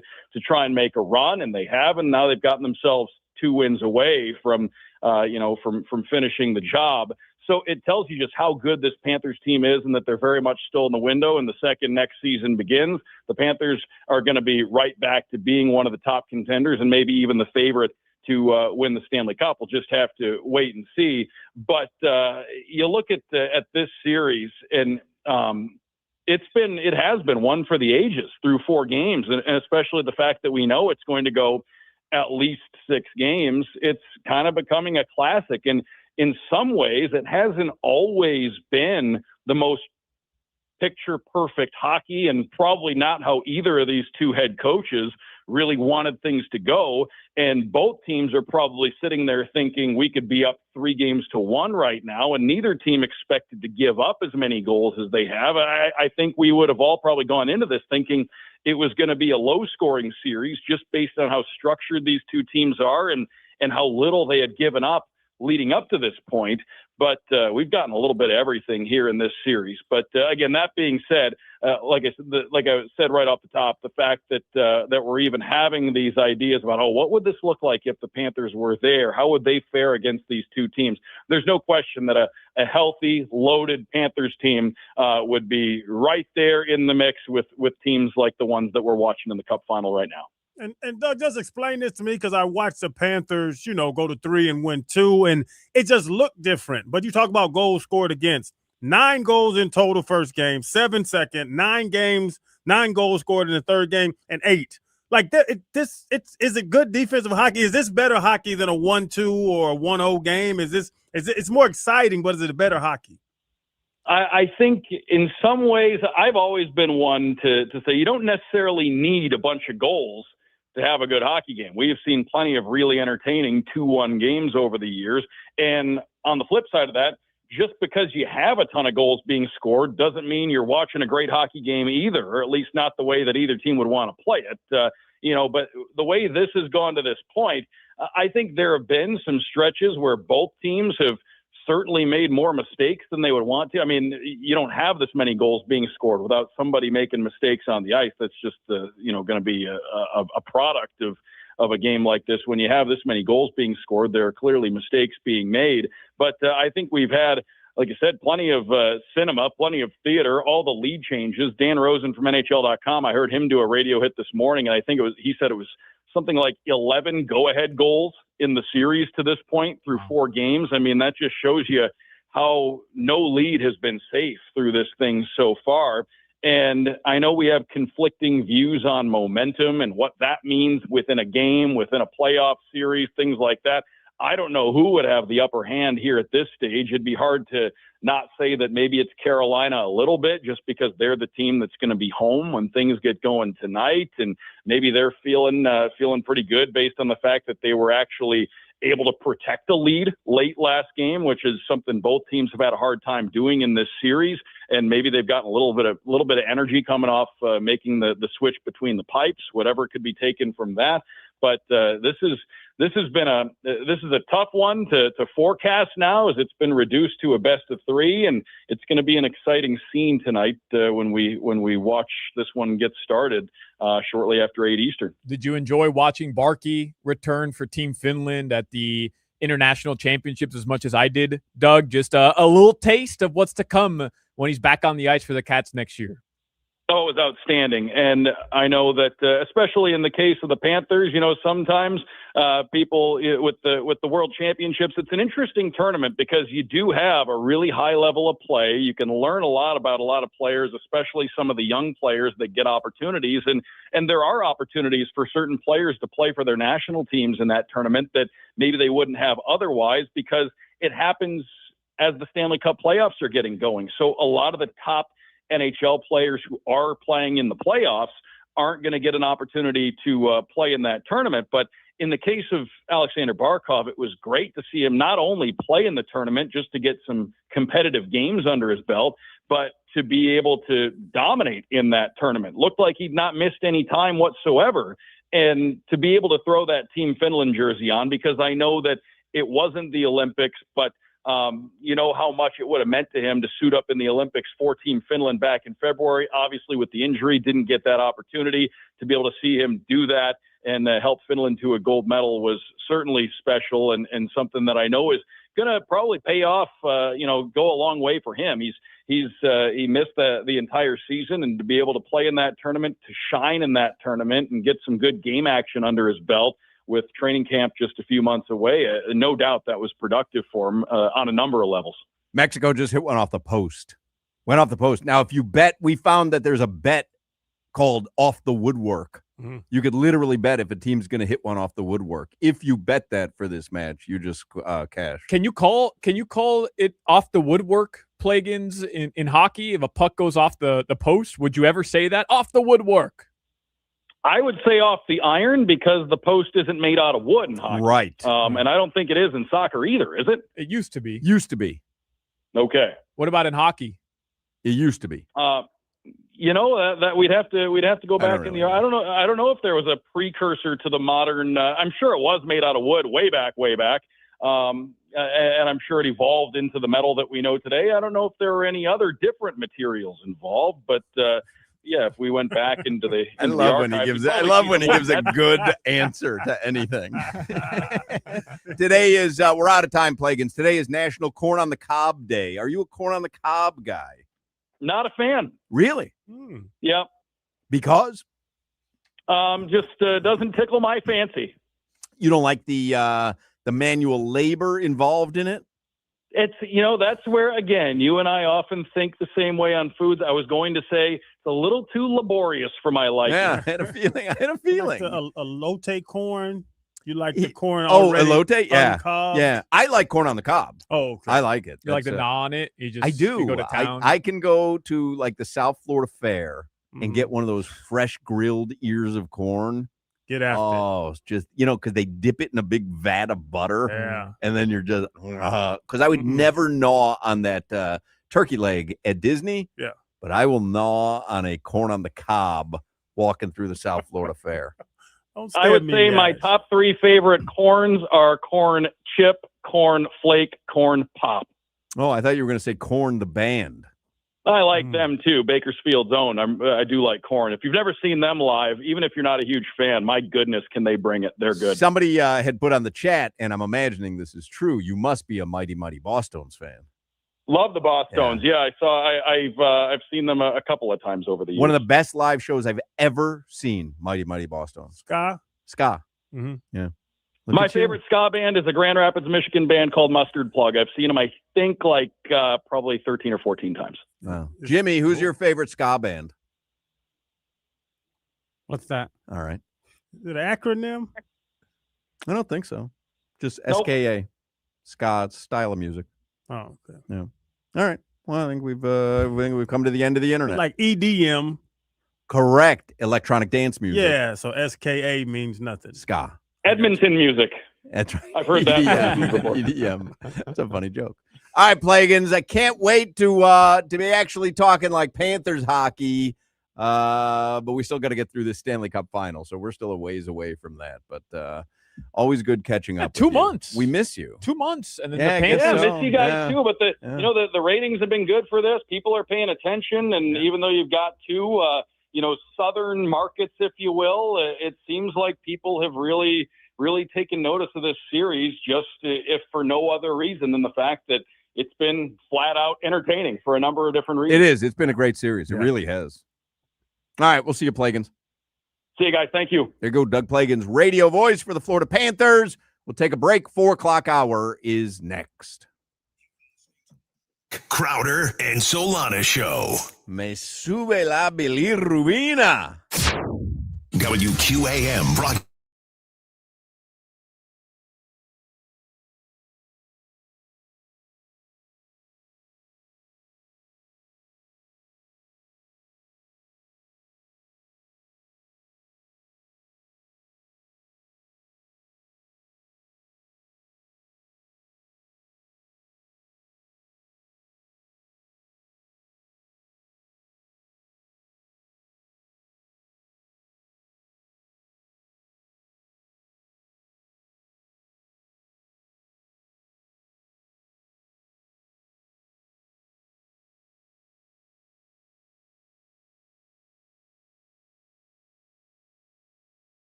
Little mighty, mighty Bosstones for Doug Plagans. This is ska. Probably know this from, what movie was this in? Clueless or something? Something about Mary. Oh, may have been. So ska is like upbeat, happy. A lot of horns, very bump, bump, bump, bump, quick paced. Oh, okay. I'm telling you, Mighty Mighty Bosstones, what a top 5 concert I've ever seen. Really? And I had not heard of them when I saw it. And top 5 concert I've ever seen. It's fantastic. I like ska. Yeah. Ska's good style of music. We're starting the 4 o'clock hour a little bit late here because we went long with Plagans, but I'll give you the stock market report because you're going to want to hear it. Stock market report is sponsored by Anna Jar and Levine, Accident Attorneys. Call 1-800-747-FREE, 1-800-747-3733. I don't know if you saw the news earlier. Trump had said that we were going to attack Iran tonight. And a couple hours ago, he called that off. He said that we are very close to a peace deal, and the market reacted favorably. So Dow Jones up 929 points today. S&P 500 up 127 points. And the NASDAQ up 2.5%, 640 points. Asia and Ava in Chicago. Ava has a Adidas tournament, so it's just me, Little Chan, and Chaz. Stakes tonight. Yeah. It's a Check that portfolio and get your stakes. It's a stake night. Let's jump into headlines here since we're starting the hour late. It's halftime in the first World Cup match. Mexico leads South Africa 1-0. There were a couple of scoring chances for Mexico in that first half, but they were only able to put one on the board. Headlines brought to you by Durrell Hyundai. In Miami, we go to the beach for a little solcito, and when we want a low price, you save with your Pricito.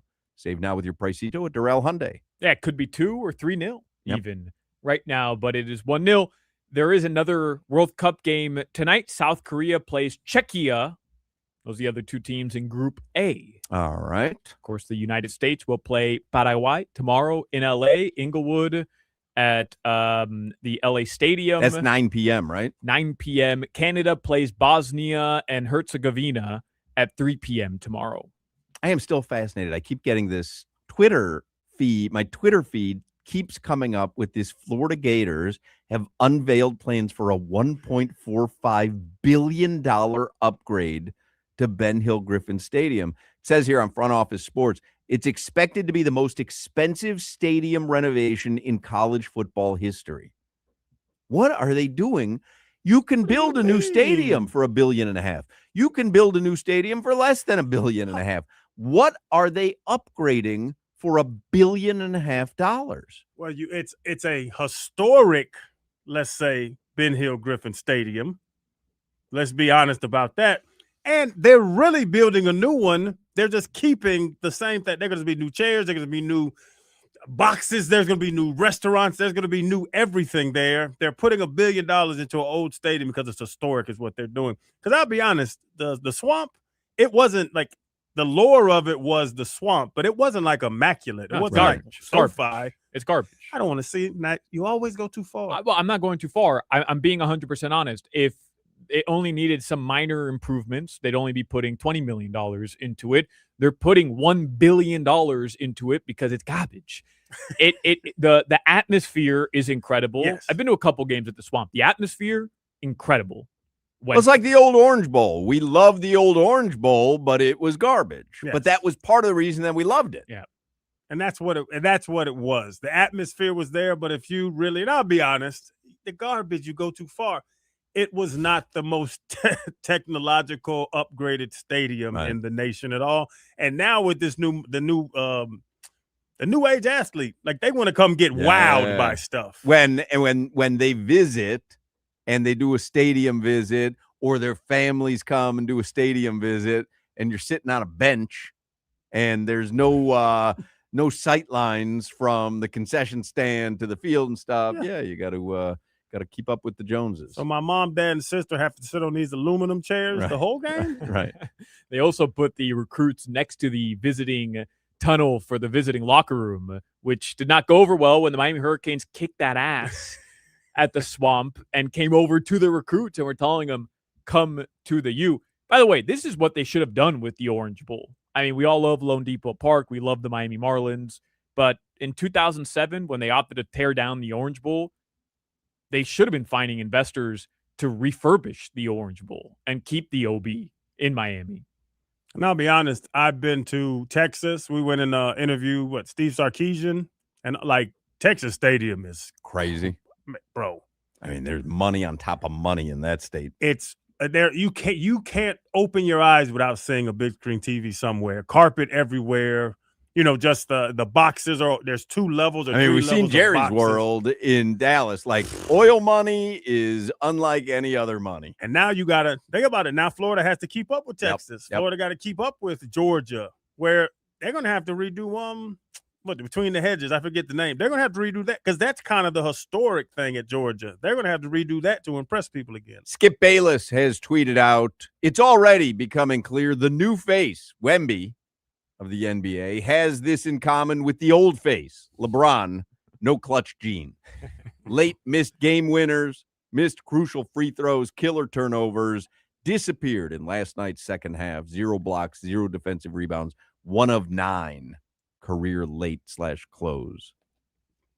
Clickbait.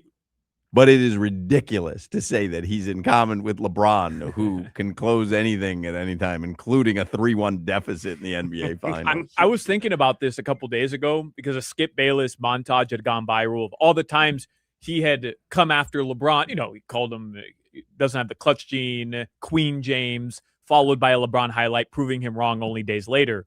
Will Skip Bayless ever have a heel turn and lean into LeBron James being the GOAT at some point? No. He can't now. I mean, Skip Bayless, first of all, is 75 years old. At what point does like he'd make that heel turn at some point? That's my point to the Stevie Wonder skeptics who are always like, oh, he can see. He's kind of like 80 at this point. He's locked in. I think he would have revealed. He's been doing the bit since he's 5. I think he'd have revealed it by now. He can see. He cannot see. He can see, Hawk. I saw him hit a free throw. I saw him hit a free throw. Hawk, the most damning video evidence is him on stage. I think it was the Grammys, and he kicks the stand, the mic stand, and he grabs the mic stand. Yeah, it's called having awareness. Okay. Awareness of what? The guy has spent his life in front of mic stands. He knows how it's going to fall, where he should grab out to. He's spent his life doing that. Did you see Michael Jordan hit a free throw with his eyes closed against Dikembe Mutombo? Why do you think he was able to hit that? Because he spent his life shooting baskets. Muscle memory. I was just about to say that. How does Stevie have free throw muscle memory if he didn't shoot a free throw? Stevie didn't shoot free throws. I saw him hit the mic stand. He went 7 for 10. How old do you think Skip Bayless is? 68. No, older. 71. 74. 74? Yeah. He looks great. He looks terrific. Yeah, not his face so much. I hate to do that to people because he's got craggly skin. Yeah. He is fit as hell. Yeah. Like fit like crazy. How's he going to heel turn at 74? That's my point. I mean, you just don't see it coming. How old do you think Stevie Wonder is? Oh, 84. 88. 76. Sorry, Jimmy. I didn't realize you were going to guess. Wow. 76? 76. He's been a star since he was a kid. Yeah. Wow. How old do you think Jermaine Jackson is? Have you seen the Michael Jackson movie yet? I have. Excellent, right? You didn't like it? You teased me. I actually told my wife, and I don't do this much with you, Hawk. I said Hawk was 100% correct. Oh, you liked it? I liked it, but they also stopped it way too early. Yeah, but there's a sequel already in the works. Okay, because I know the part we saw. I want to see that backside. Well, you're going to see the front side. Yeah. Yeah. I do. How old do you think Jermaine Jackson is?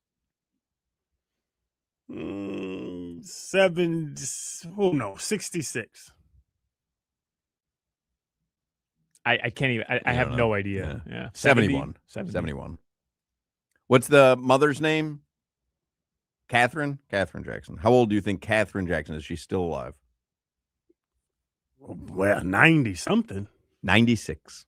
Still kicking. Even after Joe.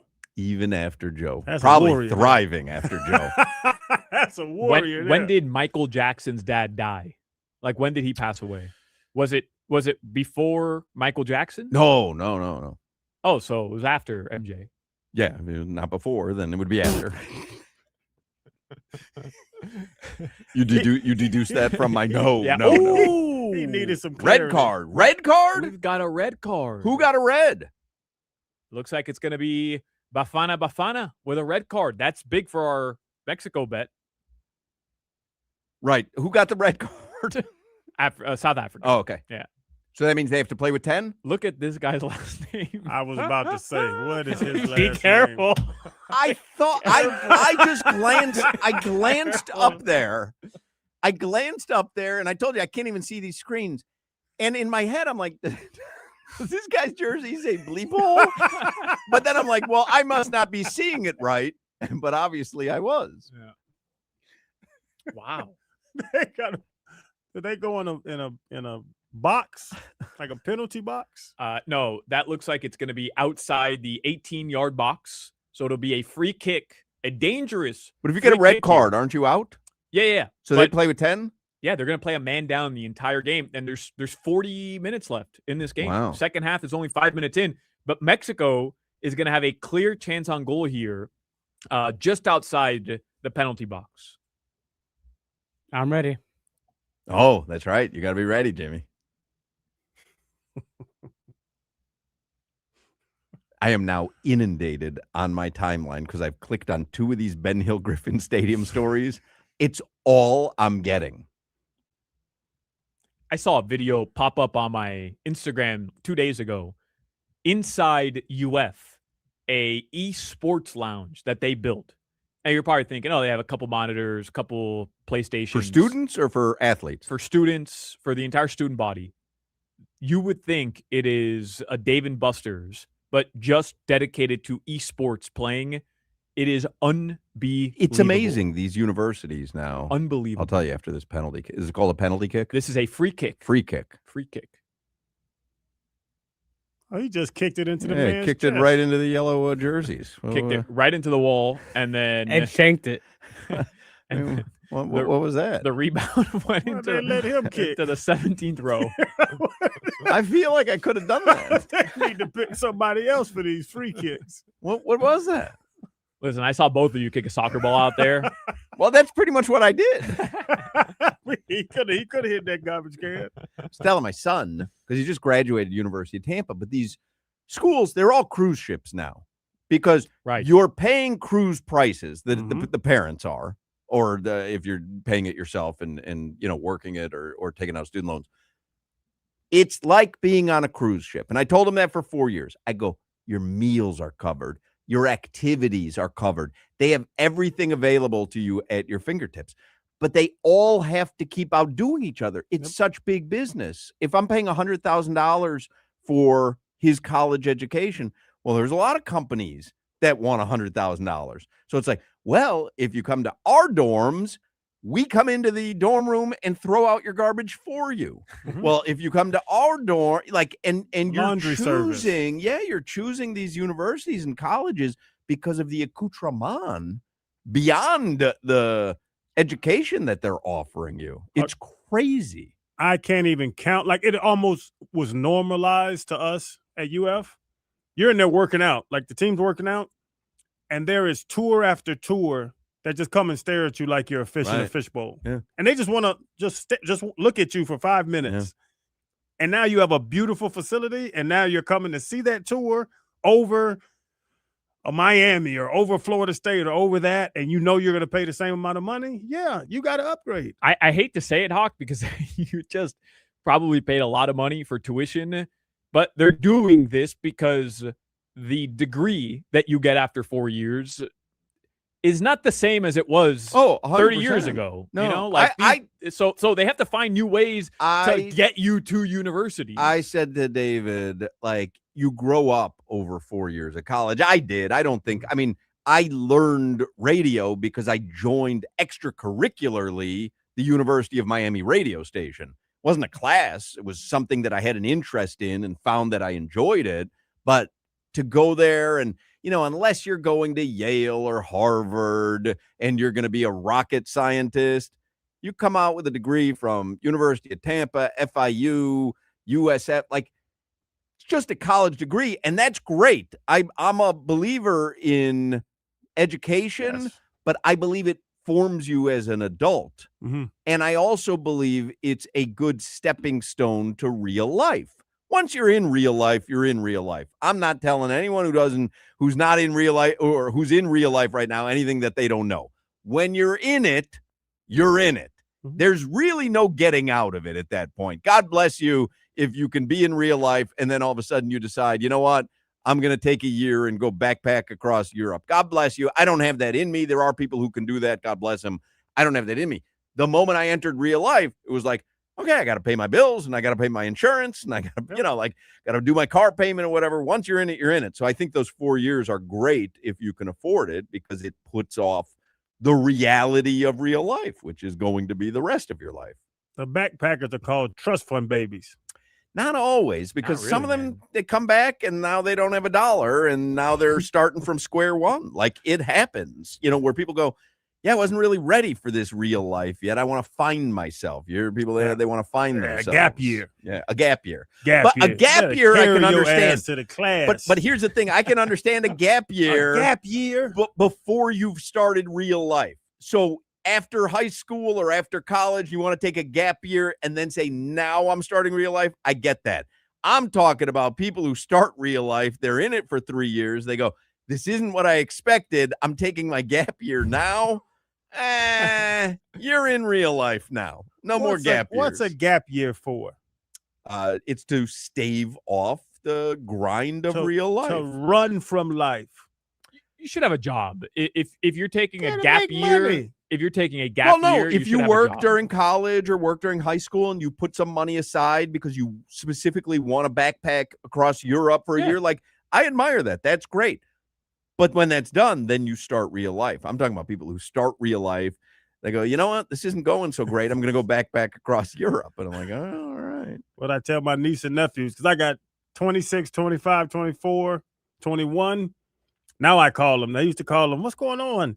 Oh, I'm going fishing. Oh, going to class. Oh, I get on a boat with my boyfriend. God bless. Hey, what's going on? 5 years later, just working, Unc. Just working. It happens. Oh, you started adulting now. It happens. Yeah. And then when you're in it, you're in it. I'll take a gap year, man. That sounds great to me. I'd like to take a gap year. I got to work. Your son's grown. I got 3 of them eating. Yeah, I feel like I'm almost at the finish line where I can just kind of relax and stop doing this nonsense. I go to Publix 4 days a week. They just never stop eating. I'm like, man, take a gap day of non-eating, please. Buy more waffles than anything in the world. One fasting day a week. We need to crowd a fast, Solana. I'm gonna lean into that. Y'all keep eating, huh? Maybe stop setting a bad precedent for your kids. You eat in the bed every single night. I ate a box of Sprees last night. Sprees are the worst candy. My daughter said that. Those are the worst. They're what like is that? they're like these coated sugar tablets, but they're sour, but not sour intentionally. They're just bitter. The bitter middle with a lovely sweet crisp outside. They're terrible. Sprees are terrible. They color up your tongue and your teeth. And I've never seen a spree. Sprees had a minute. When I was back in like high school, Sprees were like, that was their prime. Yeah. I ate all my sweet tarts. So then I had to get into the Sprees last night. Oh, South Africa with a chance. No, that's Mexico. Mexico with a chance. Yeah. I just saw yellow jerseys. I don't think South Africa is going to get many more chances down a man. Can they move their bus closer to Mexico's goal? I mean, is Mexico just content to run this out now at this point? No, I think they want one more goal. Remember, goal differential will come into factor. Oh, it does? Okay.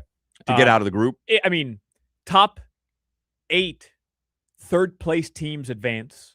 and that'll come down to points, then goal differential. Okay. So if Mexico, hypothetically, were to drop their next 2 games, They could still advance if they had with 3 points, but some other teams might have 3 points, so they would definitely like to, add another. And when you're playing goal. against a team that's a man down, you should take advantage of that, right? 100%, which is why we've seen since that man down 8 minutes ago, we've seen 3 opportunities already. Like they're going to keep the pressure on for sure. All right. Anything in the headline? Did you give headlines? I don't think we've gotten there yet. All right. I introduced them. Oh, you did? Yep. I really quickly, you guys make anything of these social media posts? Crowder, I know you hate this stuff, but Tyler Hero posting a picture yesterday of a punching bag in his house or wherever he's at, and that punching bag has a Heat t-shirt on. Cutesy. And then I believe it was his brother in the comments who posted a picture of a deer, Milwaukee, the Bucks. The fact that he doesn't follow the Heat anymore, people have posted Instagram. I take it as that he's been given a heads up by Riley that, hey, this deal's almost closed. Just want you to know. But hasn't he done the unfollow thing before? I would imagine his brother does not post the buck unless he calls Tyler and says, hey, are you cool with this? Yeah. And so I think he's been given a heads up. Hey, this is close, because you don't want the stories afterwards. They didn't even give me a heads up. I gave my entire career there. And, so I think that they've given him a heads up. But Solana, you called me out before you even told the story. What's the point of that? Like, what did it do for Tyler? Make him feel better? Yeah, it does. Yeah. It's emotional that he needs to tell the world. Like, I know. I'm good. Make sense. It's not even, well, it is childish, but it's unprofessional. Right. But I understand from his point of view. I'm not saying I like that behavior. I don't care. I'm not hating on it, but like, I wouldn't do that. But I understand from the standpoint of, hey, I was an all-star here.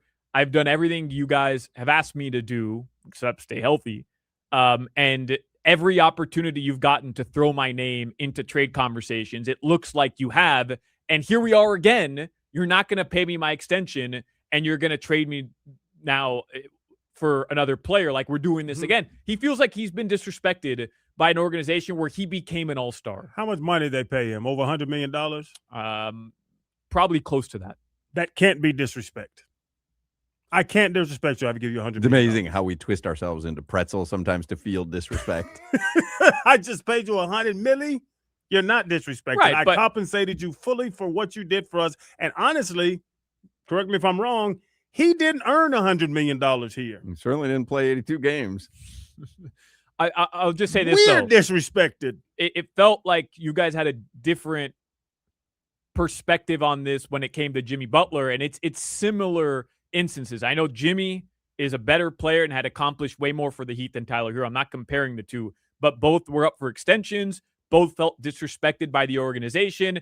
And my whole argument the entire time with Jimmy was they gave him the extension. They gave him over $100 and whatever million. How are they disrespecting him by not doing savvy business moves at the back end of his career? By not well, that's what I'm to pay saying. him? We, as humans, twist ourselves into pretzels all the time about being disrespected, whether it's at work. And again, our salaries aren't commensurate with what a professional athlete is making, but we can make decent money doing something that a lot of people would be loving to do. And they want me to be at this car dealer. And this place has no respect for the fact that I've been doing this 20 years. And they're like, you'd go, well, they kind of show you their respect, no? Get your ass out there. It's a great story. We got to wrap it up because we got to take a break. But did you see Rick Ross photographed at a airport gate, not flying private, flying commercial? It was like a Southwest, whatever. And he had a hoodie and the hood was over his face. Like he was trying to go incognito and he got photographed. And it was Rick Ross flying commercial. Anybody seen that? No. So he has just come out. He has explained. He posted a video. He explained why he chose to fly commercial. Says, for those who want to know where my jet at, I obviously didn't get the memo. It's being updated with Starlink. You know what Starlink is? Yeah. That's the $500,000 Wi-Fi. So I chose to fly commercial to Colombia to go party with Trick Daddy. So the private jet, the PJ, is being outfitted with Starlink. You heard of Starlink? I got Starlink. I know you do. It wasn't $500,000. So he flew, yeah, but you weren't outfitting a private jet. Oh, okay. He flew commercial because he was partying with Trick. Oh, what do they call it, Cap? You could rent a private jet easily. I have a number on my phone to rent a private jet. I can't afford it, but I could call somebody and get a private jet rented. He flew commercial. How lame is it that Rick Ross feels like he has to explain to everybody why he's flying commercial? Back-to-back stories. How lame is it that Tyler Hero needs to tell the world he's sad and Rick Ross has to explain why he's... Hell with these people. Go live life. Also, go sit at the bar. Like, if you're that uncomfortable with flying commercial, you're afraid. At some point, you got to get to the gate. Right, but be the last one at the gate. Well, why are you not in the lounge? He should be in a lounge. I mean, honestly, even if you don't have, which he does, he's got the platinum or whatever, but even if you're flying an airline and sometimes you have to be flying that particular airline to get into that particular lounge, you can always buy your way into the lounge. Maybe $199. But, I mean, if you're outfitting your private jet with Starlink, you can pay the lounge fee.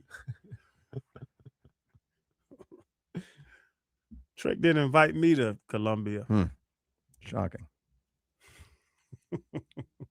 The Marlins did win today, by the way. They sweep the Arizona Diamondbacks, and it's still 1-0 in the World Cup opener for 2026. Mexico on top of South Africa. You've got Game 5 of the Stanley Cup Final tonight at 8 p.m. Series is back in Carolina, tied at 2 apiece. And yesterday's NBA Finals debacle for the San Antonio Spurs, the largest comeback in the history of the finals. 29 points. The New York Knicks come all the way back. OG Anunoby gets the tip in with a second and change left on the clock. Great. By the way, the inbounds play after that were, they still have a chance for a comeback or for a miracle. What the hell was that? I mean, how you don't even get a shot off? Yeah, but it got tipped. It was a perfect play.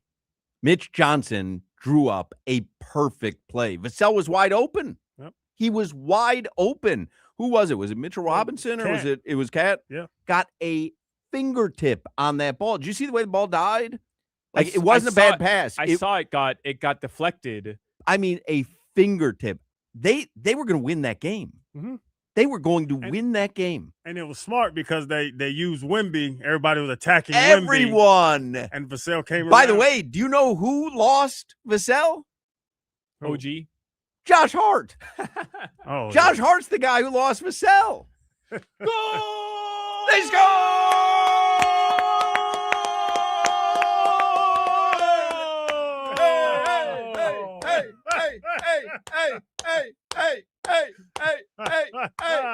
Hey.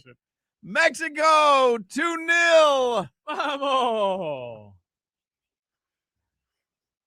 Hey, it's my jam. What is this from? It's from Alejandro Fernandez. But what is this from? Do we know? A cartoon movie. Nah, it's just one of the Cinco de Mayo songs. Oh, all right. This was on a cartoon movie. You would not recognize that. By the way, I'm pretty sure the guy who scored is Raul Jimenez and number 9. Yeah, Raul Jimenez. This dude, if you're looking, he's wearing like a patch almost on his head, on the side of his head. It's one of the craziest stories. He had a skull fracture in 2020, and he had to retire from soccer for pretty much a year. Didn't know if he was going to be able to play soccer again because of the skull fracture. He's been back. He hasn't had the best go at it in club, but he just scored in the World Cup. That's a pretty effing awesome story. Whitty had texted me before the match. He goes, if you're looking for a flyer, Raul Jimenez to score. And he just did a header off a header when he was out of the game because of a skull fracture, wearing the little patch. So I've got my team total over 1.5. I just need Mexico to hold on to win. And they got a man down the rest of the game, South Africa? don't do the Spurs Knicks thing because we're less than 24 hours out from don't do that. My bad. Your weather in South Florida. It is 90 degrees. It is hot and it is humid. That is brought to you by Tornado Roofing and Contracting. Storm season is coming. Make sure your home is ready. Get your free roof and window estimate today. Visit tornadoroofing.com. Cheetah Pompano is a great spot to watch the soccer matches. I mean, they got the TVs, the entertainment. I mean, it's a good spot to be partying right now. I mean, lots of great stuff coming up. All the matches from the soccer tourney can be watched at Cheetah Pompano and Cheetah Palm Beach. And I'm sure there's a party going on there right now. So come on out, watch some footy. Also, the UFC card from the White House, UFC Freedom 250, this Sunday can be watched live in full sound at Cheetah Pompano Beach. And then Wednesday, the 17th, Cheetah Pompano, there's a VIP party sponsored by Sincoro Tequila, open bar 6:30 till 7:30, gold VIP card giveaway, carving station 6:30 till 8:30, 2 liquor basket giveaways, $100 bottle specials, and more. That is Wednesday, the 17th, Cheetah Pompano. Cheetah Palm Beach, they're having a sexy Daisy Dukes and Boots party on Wednesday, the 24th. Free Tex-Mex lunch special, 11:30 till 3, $6 Jack Daniels shots, platinum VIP card giveaway, and a sexy Daisy Dukes contest at 7 p.m. with a $500 giveaway. That is Wednesday, the 24th at Cheetah Palm Beach. Get all the details at cheetahsofl.com. You're listening to the Hawk, Crowder, and Solana Show. Well, I love Zephyr Hills. There is no Zephyr Hills. It's Zephyr Hills. We've been over this.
Now you're doing it, Jimmy.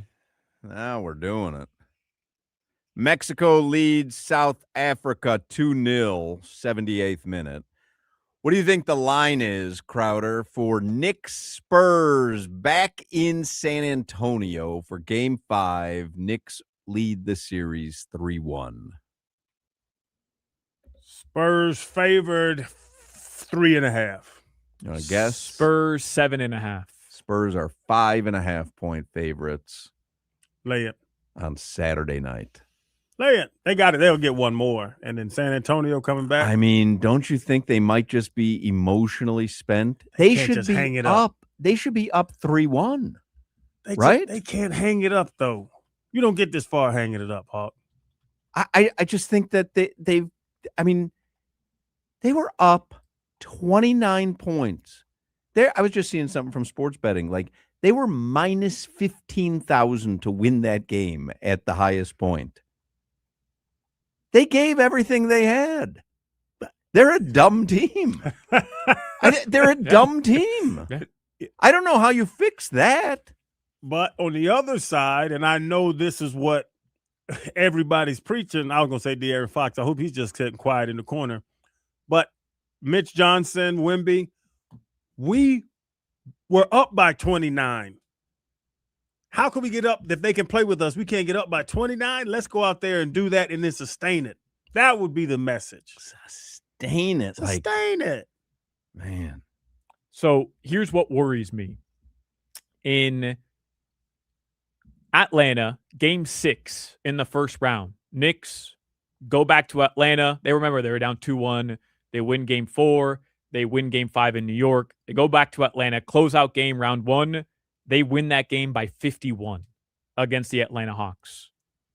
Next round, conference semifinals. They're up 3-0 in Philadelphia. We all kind of said, hey, Philly will get 1, right? At least it'll be a good game. Knicks win that game by 30 points. Deuce McBride led them in scoring, by the way, with 25 points. Then they go into Cleveland, and same thing. They go up 3-1. And we're all saying, bro, Cleveland's not going to get swept by New York, are they? Like, that's not going to happen. The Knicks win by 37. So I can't do that math, but in closeout games, they've won by a combined, I'll tell you right now, 30 million points. 39 points in closeout games. So now they have 3 opportunities to close out against the Spurs. I don't know, man. I don't know. What do you think the Hail Mary, the one more punch? Oh, maybe. The one more punch? Maybe they can give him one more punch, but how do you come back from what happened last night? Spurs. You tell me Spurs. Listen, I've been saying Spurs the entire postseason. You tell me they're going to rattle off 3 in a row now? No. Talking about Game 5. Just Saturday. Yes. I was Spurs in 7. There's no way the Spurs win 3 games. Are you sweating this out, Solana? Because do you have that it has to? Oh, no, you just needed a 2-goal lead at any point. I cashed out already. Like, they gave me green already. Oh, okay. On the Hard Rock Bet app. I got you. I don't know why, because I needed Mexico to win. But, oh, no, I just had Mexico over 1.5, Mexico to score first, and Mexico to hold a 2-0 lead. So they gave me my green already. I'm good. My Say that parlay again? hit. You had Mexico to win or no? No, Mexico over 1.5 goals. Mexico to score first, which they did. Gotcha. And Mexico That's to a have nice a little 2-goal parlay lead. you put together. Yeah, nice little parlay. I needed it. Jalen Brunson is the favorite right now on the Hard Rock app to win Finals MVP, minus 160. Is OG Anunoby worth a flyer at plus 300? Yes. No. Is Wemby worth a flyer at plus 450? No, because there's no way a loser can win the MVP. But what if they do rattle off 3 in a row? They can't.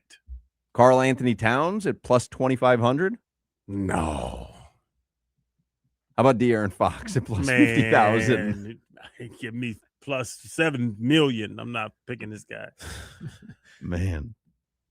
De'Aaron Fox and Josh Hart. I mean, I don't care which team you were rooting for. During points of the game last night, you were banging your head against the wall because of those guys.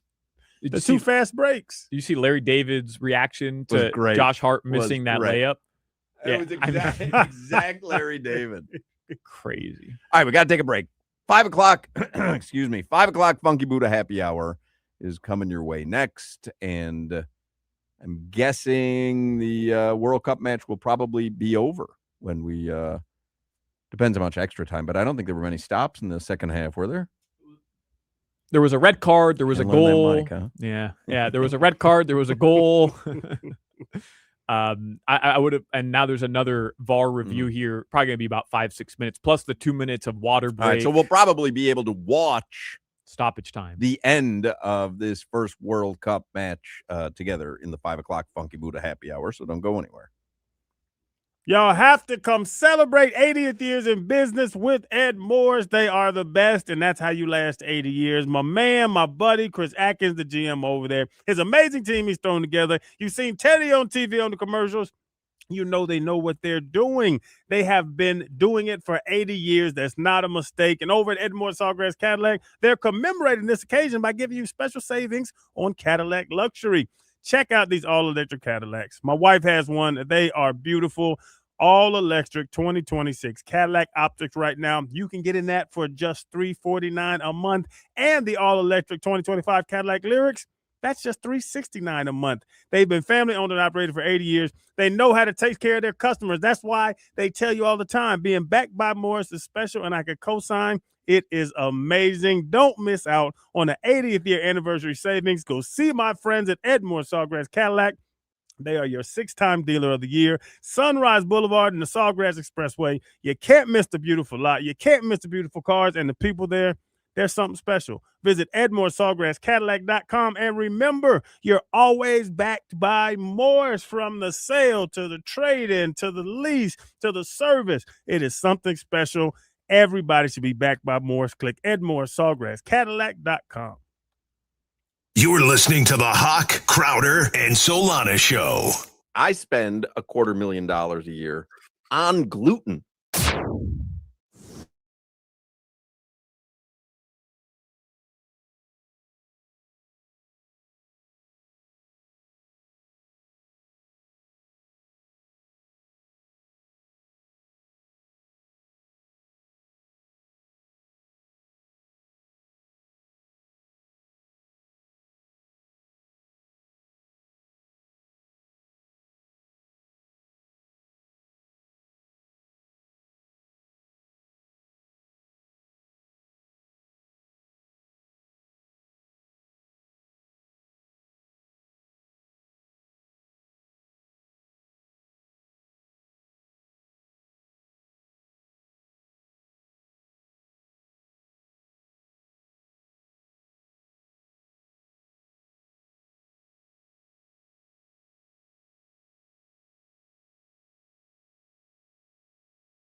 All right, 5 o'clock hour is the Funky Buddha Happy Hour. So much going on. There's a party right now at Funky Buddha. This Mexico-South Africa game is ending any moment. It's 7 minutes of stoppage time, and it's in the 97th minute, so it's stopping at any second now. But every match, watch every game for the whole soccer tournament at Funky Buddha in Oakland Park. $4 pregame Pilsners, $15 pitchers, exclusive soccer ball chalice. I mean, and it's over. Mexico defeats South Africa. We win our parlay. We had Mexico over 1.5 goals, and we had Mexico to win. So we just cashed our nice little parlay there. $15 pitchers. $15 pitchers. Goodness gracious. Soccer ball chalice to drink out of. Happens every day in the tap room at Funky Buddha in Oakland Park during the tournament. Every match, every moment, every pour. Also, Funky Buddha raising a glass to all the father figures out there with an epic day at the tap room. Dads can enjoy their first beer on them. How about that? Father's Day is a week from this Sunday, right? And I change clothes and come in again and again and again. They'll have special whiskey flights, special menu. You can reserve your seat for Father's Day at Funky Buddha in Oakland Park right now on Open Table or at funkybuddha.com. But at some point during this tournament, you make your way to Funky Buddha. You can go there tonight. There's another match at 9, and I'm imagining the hockey game will be on at Funky Buddha tonight as well. I would imagine Friday night for USA, is it USA Paraguay? Yes, tomorrow night. I would imagine Friday night at Funky Buddha is going to be lit. So if you're looking, and then Saturday night, you'll have game 5 of New York and San Antonio. I mean, you got myriad reasons to head out to Funky Buddha really for the next 6 weeks. Yeah, I'm down. And they've got the pregame Pilsner there, which is a crisp, easy-drinking Czech-style lager built for good times and great company. Should be going anyways. You should be, but you got myriad reasons now. Yeah, $15 pitchers. I don't even need a glass. Couple of notes. I was reading the Washington Post. Washington Post did some things to know for the World Cup. Okay. And the first one is respect the AM pint. World Cup time zones are not bound by America's brunch laws. If a match kicks off before noon and someone orders a beer, mind your business. Mm-hmm.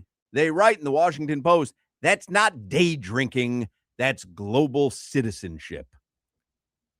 I'm down with that. I'm going to get a tattoo that says that. They also say in the Post, no noisemakers inside. The World Cup asks many things of us. It does not ask us to tolerate your vuvuzela during lunch. What's that, the drum? No, No, the that's horn. the horn. Oh, okay. The one that sounds like a swarm of bees. That does sound like a bunch of vuvuzelas. You do a great vuvuzela. Not just one, though. That's a bunch. Is this just World Cup? Because I went to Real Madrid. They were burning stuff in the stands. Yeah, don't do that inside. Oh, this is World Cup, as they have a different rule. Yeah, but I think it's ridiculous. Like, part of the lure of attending a proper football match, one of this magnitude, allow people to take their tambores, their drums, their flags, their tifos. Like, let people do what they do at soccer. But like games. burn tires? Yeah, burn. Oh, you're playing. Was it Real Madrid I went to? Yeah. The Tumble No, or something? Barcelona. Barcelona. There was a fire set in the behind. You went to the Bambaleo. the net. I was like, what's going on over there? You went to Embarcadero. I went to El Fuego. It's a fire. Another over one there. from the Washington Post. The World Cup is one of the rare occasions when you can walk into a bar and ask the bartender to switch to a soccer game. Yeah. Especially if the U.S. is playing, they say. They say watch at least one game with another team's fans. Watch Messi at an Argentine steakhouse. Yep. Sip caipirinhas Caipirinhas. with Brazilian fans. Mhm. Or learn to swear in French with expats over a Kronenberg.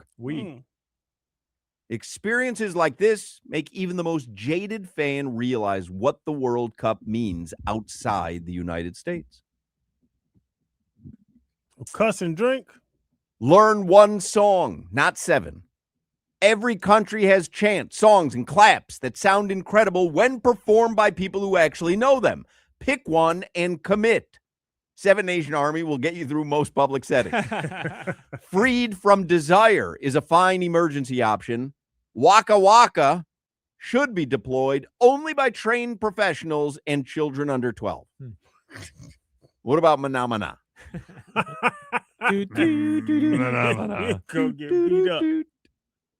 Win, lose, or tie, good snacks are a must. Embrace the global flavor of the tournament with pão de queijo. That's Brazilian. I'm not good with Portuguese because it got the juice in there all the time. Alfajores. Alfajores. Argentinian. You love, well, That's what they say. debatable. Cookies. Like chocolate-covered cookies. Oh. You brought him in one time, didn't you? I brought you guys No. alfajores. Well, you had Jojo's. Yeah, the yo-yos. But you've also had alfajores as well. Kimbap. Pickled. South Korea. Tacos de canasta. Meat Croatian, tacos. Croatian, of course. Mexico. Palacinque. Portuguese. Croatian. Anzac biscuits. Turkey. New Zealand or Australia. Oh. This is an interesting one. It is perfectly acceptable to wear a women's World Cup jersey to a men's game. But forget this rule come 2027 because the inverse is strictly forbidden. You can't wear men's to the women's. Correct. Well, that's kind of sexy. Well, put a little respect on their names. I can wear a woman's jersey? For the men's tournament, yes. Oh, okay. That's all I need to know. They point out it's great if you're a diehard Barcelona or Bayern Munich supporter. But the World Cup is not about club rivalries. Leave your favorite team's shirt at home. Agreed. Only country shirts.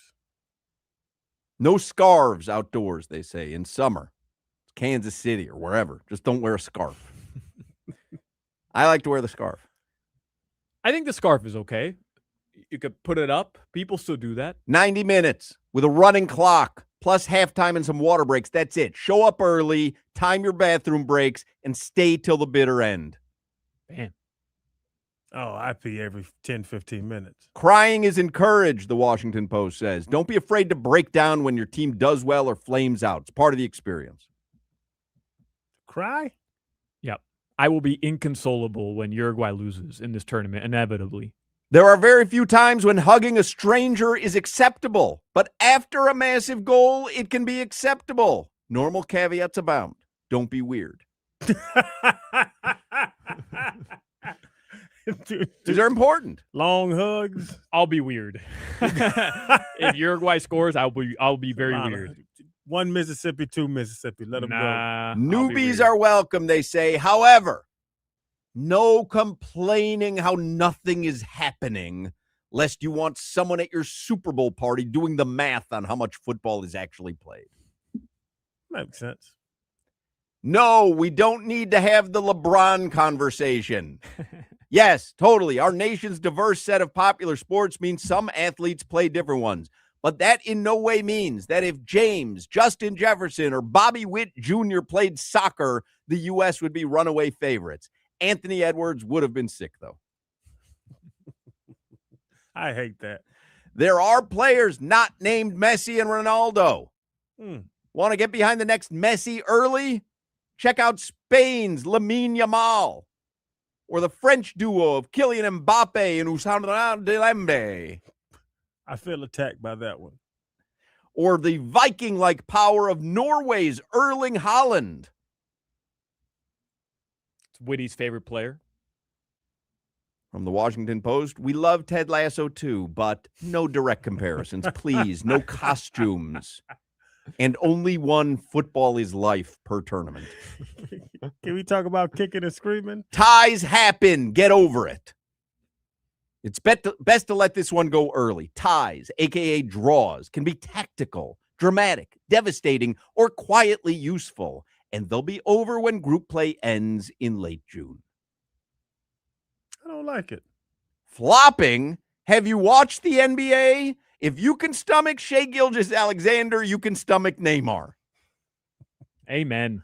I'm with that one. There's about 40 more of these. I'll go over more, but that's a very good list so far that the Washington Post has put together. You should use that Saturday on your soccer show. You can listen to Solana every Saturday during the tournament right here on 104.3 FM WQAM. He'll be on at noon every Saturday. Super quick look at the headlines brought to you by Doral Hyundai. In Miami, we go to the beach for a little solcito. When we want a low price, we save with our Pricito. Save with your Pricito now at Doral Hyundai. The NBA Finals will continue on Saturday back in San Antonio. They need to win 3 straight to win the series. The New York Knicks are a game away from their first NBA title since 1973. Los Marlins, they won today, gentlemen. They end up sweeping the Arizona Diamondbacks, who are here in Miami. Now the Fish, they pack it up, and they're headed to face the Piratas in Pittsburgh tomorrow, 6:40 p.m. You have the Stanley Cup Final, Game 5 tonight. Back in Carolina, series is tied at 2 apiece. And your game tonight in the World Cup, soccer continues. South Korea and Czechia. Are we betting that one? We're on a little bit of a heater here. I've won 4 bets in a row, by the way. If I'm including the NBA, yeah. That's remarkable. That might be a bigger turnaround than the Knicks yesterday. I hit the parlay that I had today, which was Mexico and Mexico over 1.5 goals. Last night I hit my parlay, Wemby and Jalen Brunson, each to record 2 or more threes. Then the game before that, I had Spurs plus 1.5. They won outright. And I had Victor Wembanyama, first player to score, at plus 325. That one cashed as well. So I got a little bit of a heater working here. You like anything tonight, Solana? I haven't really handicapped this game yet, but I do like South Korea. South Korea is plus 165 to win. The Czech Republic is plus 200. Czechia. And a draw is plus 195. That's interesting. But I think South Korea wins this game. Plus 165 is your price. Got action out of me. Then USA, Paraguay tomorrow. Yeah. USA minus 110. Paraguay plus 325. And a draw plus 240. I think I'm betting Paraguay. Wow. Yeah. Man doesn't believe in Christian Pulisic. Goodness gracious. Pulisic. What's his name? Banchero. What's his name? Your weather in South He's Florida the biggest right U.S. star, right? Pulisic? Pulisic by far. Okay. Yeah. Yeah. What does he look like? Is he big? Is he a little tiny tight? Christian Pulisic? Black dude? He looks more like Hawk and I than you. Okay. Just a little clarity. Yeah. And he's not big. He's average. He's good, though. He's good. No, he's the best player on the team. Yeah. Your weather, him and Keyshawn Johnson are the 2 guys you really got to keep an eye out for.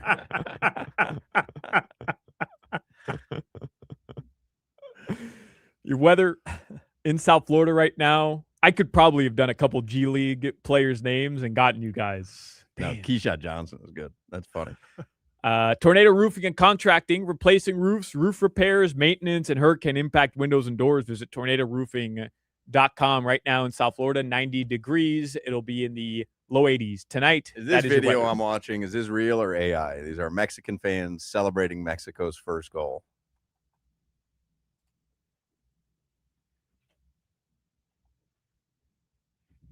It might be real. Let's see. I mean, that rivals Brazilian fans.